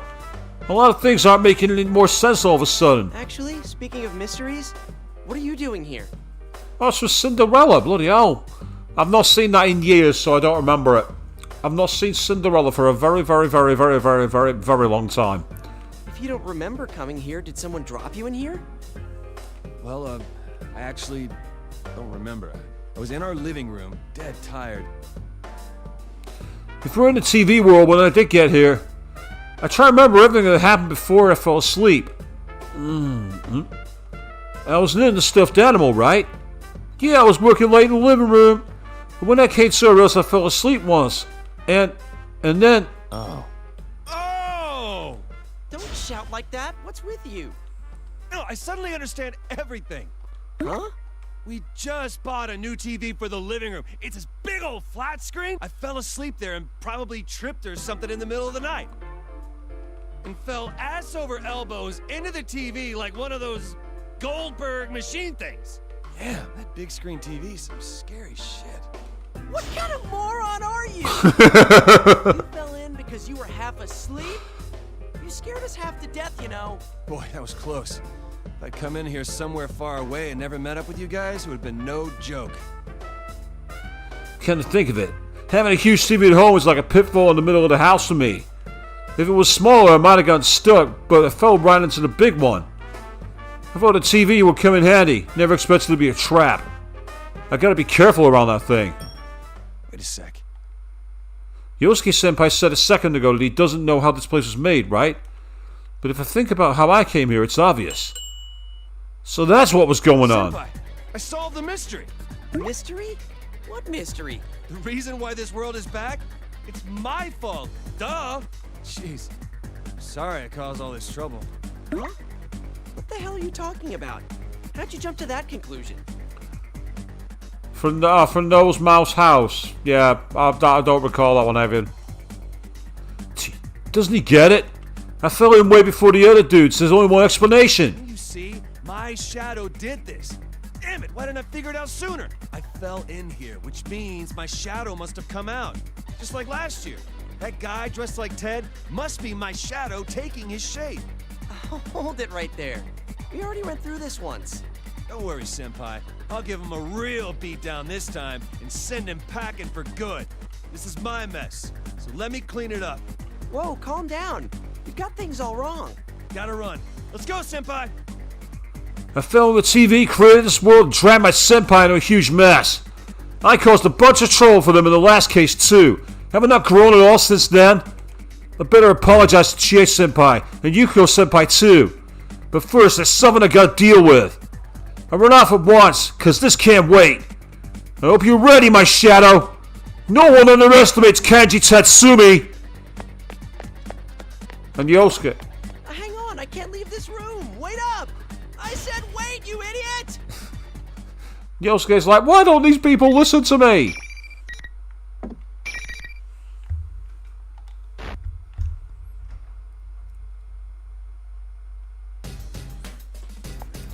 As I race through the hallways, I'm feeling pretty good about myself. It's nice to know what needs to be done. But hang on a sec. By the way, where should I go now, Senpai? Huh? Yosuke-senpai? Where'd he go? Did he use the John? I look around to call for him, but he doesn't answer. Where the hell did he go? Maybe. Yeah, I get it. Oh.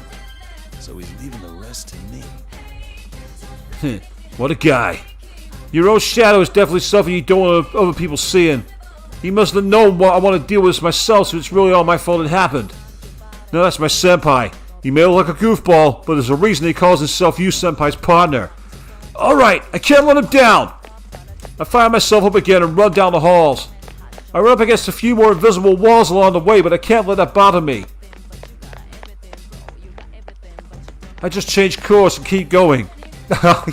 Yes, Avian, my favorite. I'm surrounded by idiots. Yes, I was the guy in high school who was 100% siding with Scar. I had that very same thought when I was in a classroom. Lame tricks like that ain't gonna stab me, damn it.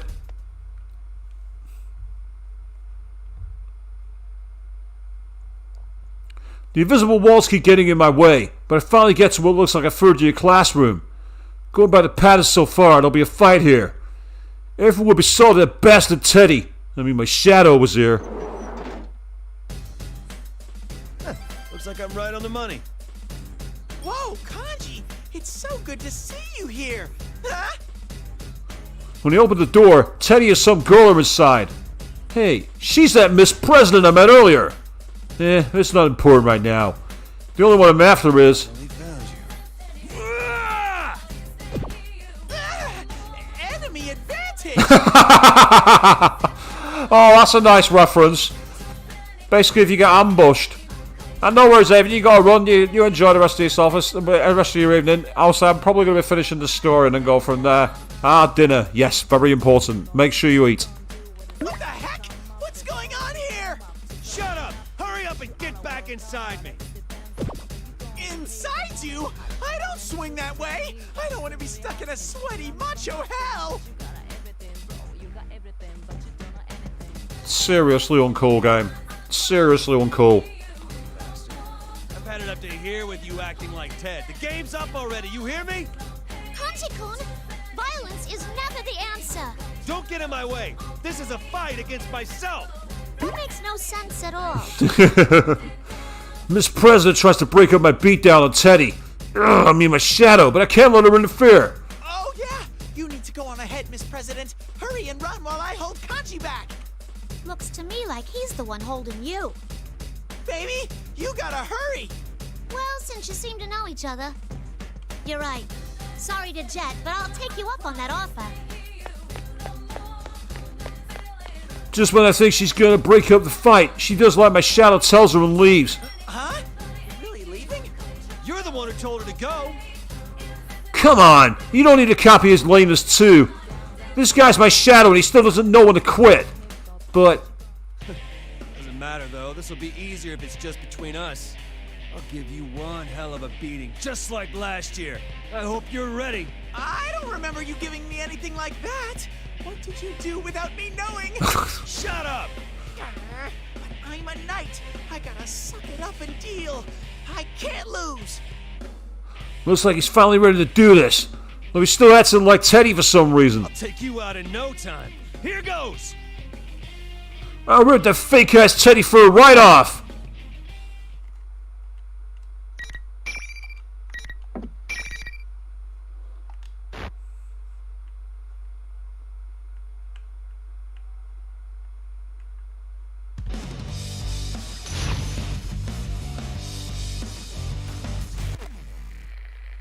This fight's gonna suck. Finally! Fight! Right here, Ted! Back I come! Breaking heads! One, breaking heads! Breaking heads! Breaking heads! One's up! Breaking heads! Take this! One more! Feel the breaking heads!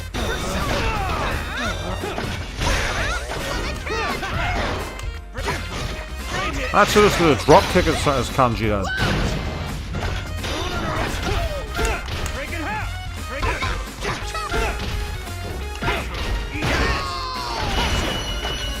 I clutched it, that's all that matters.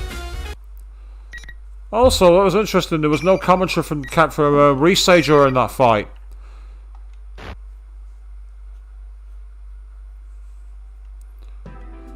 Now he show his true colors.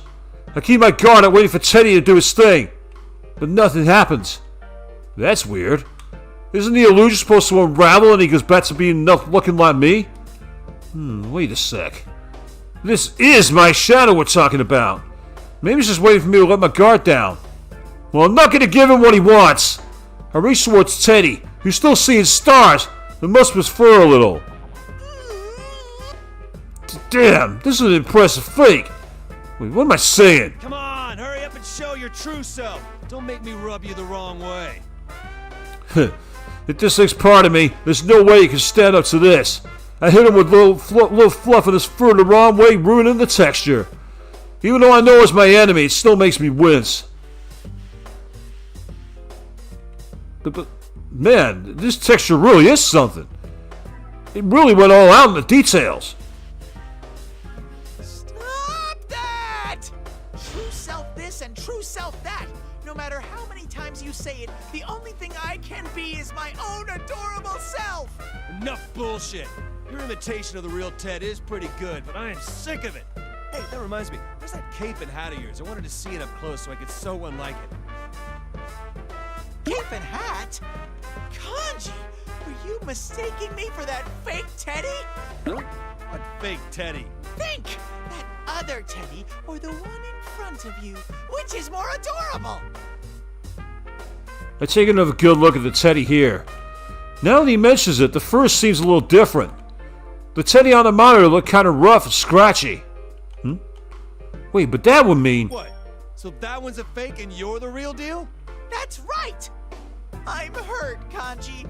I can't believe you couldn't tell us apart just by our fur! Dude, how is that supposed to help? Hey, why didn't you say, just so you know, there's a fake teddy to begin with? Huh? Did you just shift the blame on me? This is tyranny! Sorry, my bad. Yep, that ridiculous outrage. That's the real teddy, alright. But so where's the fake one? I mean, where the hell is my shadow? Ted, can you sniff out where that General Teddy guy is?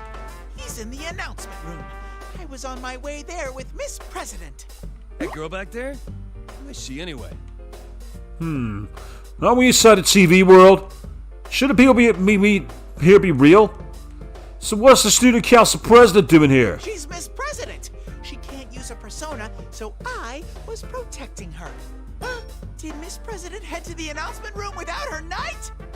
You're the one who told her to go on ahead. Kanji, you need to hurry to the announcement room. You don't have to tell me twice. That thing's my shadow, after all. Huh? Kanji's shadow? Teddy cocks his head and I suddenly feel his presence behind me. Uh-oh. Who are you looking for? Huh? I'm right here. I turn around to see a familiar face laughing at me. Didn't think you'd have the guts to show up. Guess I don't need to waste my time looking for you. I finally found you. I forgot his face looks like mine and it pissed me off. My shadow. And surprisingly lame-horrific, that is the end of it. So, to the Velvet Room. How amazing! This place exists between dream and reality, Ka- mind and matter. Kanji's story was so much shorter than Naoto's, wasn't it?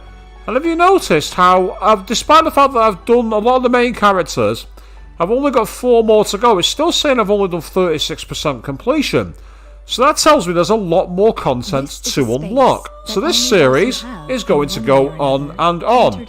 However, it's not going to go on and on tonight, because that's a perfect place for us to wrap up, having done 2 of the stories in one stream. Now, tomorrow I'm going to be at a local convention called Halicon all day. And I'm going to be cosplaying. Now the thing is, there's a potential possibility I am going to tentatively schedule a stream for tomorrow night from 8 PM. Triple downing. Because there's a game that I wanted to play for a while. And there's a chance to do it as a one-off stream, potentially, which will tie very well into my cosplay. And that game is the Castlevania-style game in the Shin Megami Tensei world. We are going to be playing Shin Megami Tensei Synchronicity Prologue. I'm hoping to play that tomorrow night. That's tentatively going to be scheduled, but do not be surprised if I find that I'm either A, not back in time, or B, too tired to stream. So that might not happen, but I'm going to tentatively schedule it, pencil it in, and hopefully you'll see me back tomorrow evening at 8 PM BST for more madness. But until then, thank you all very, very much for watching, and good night.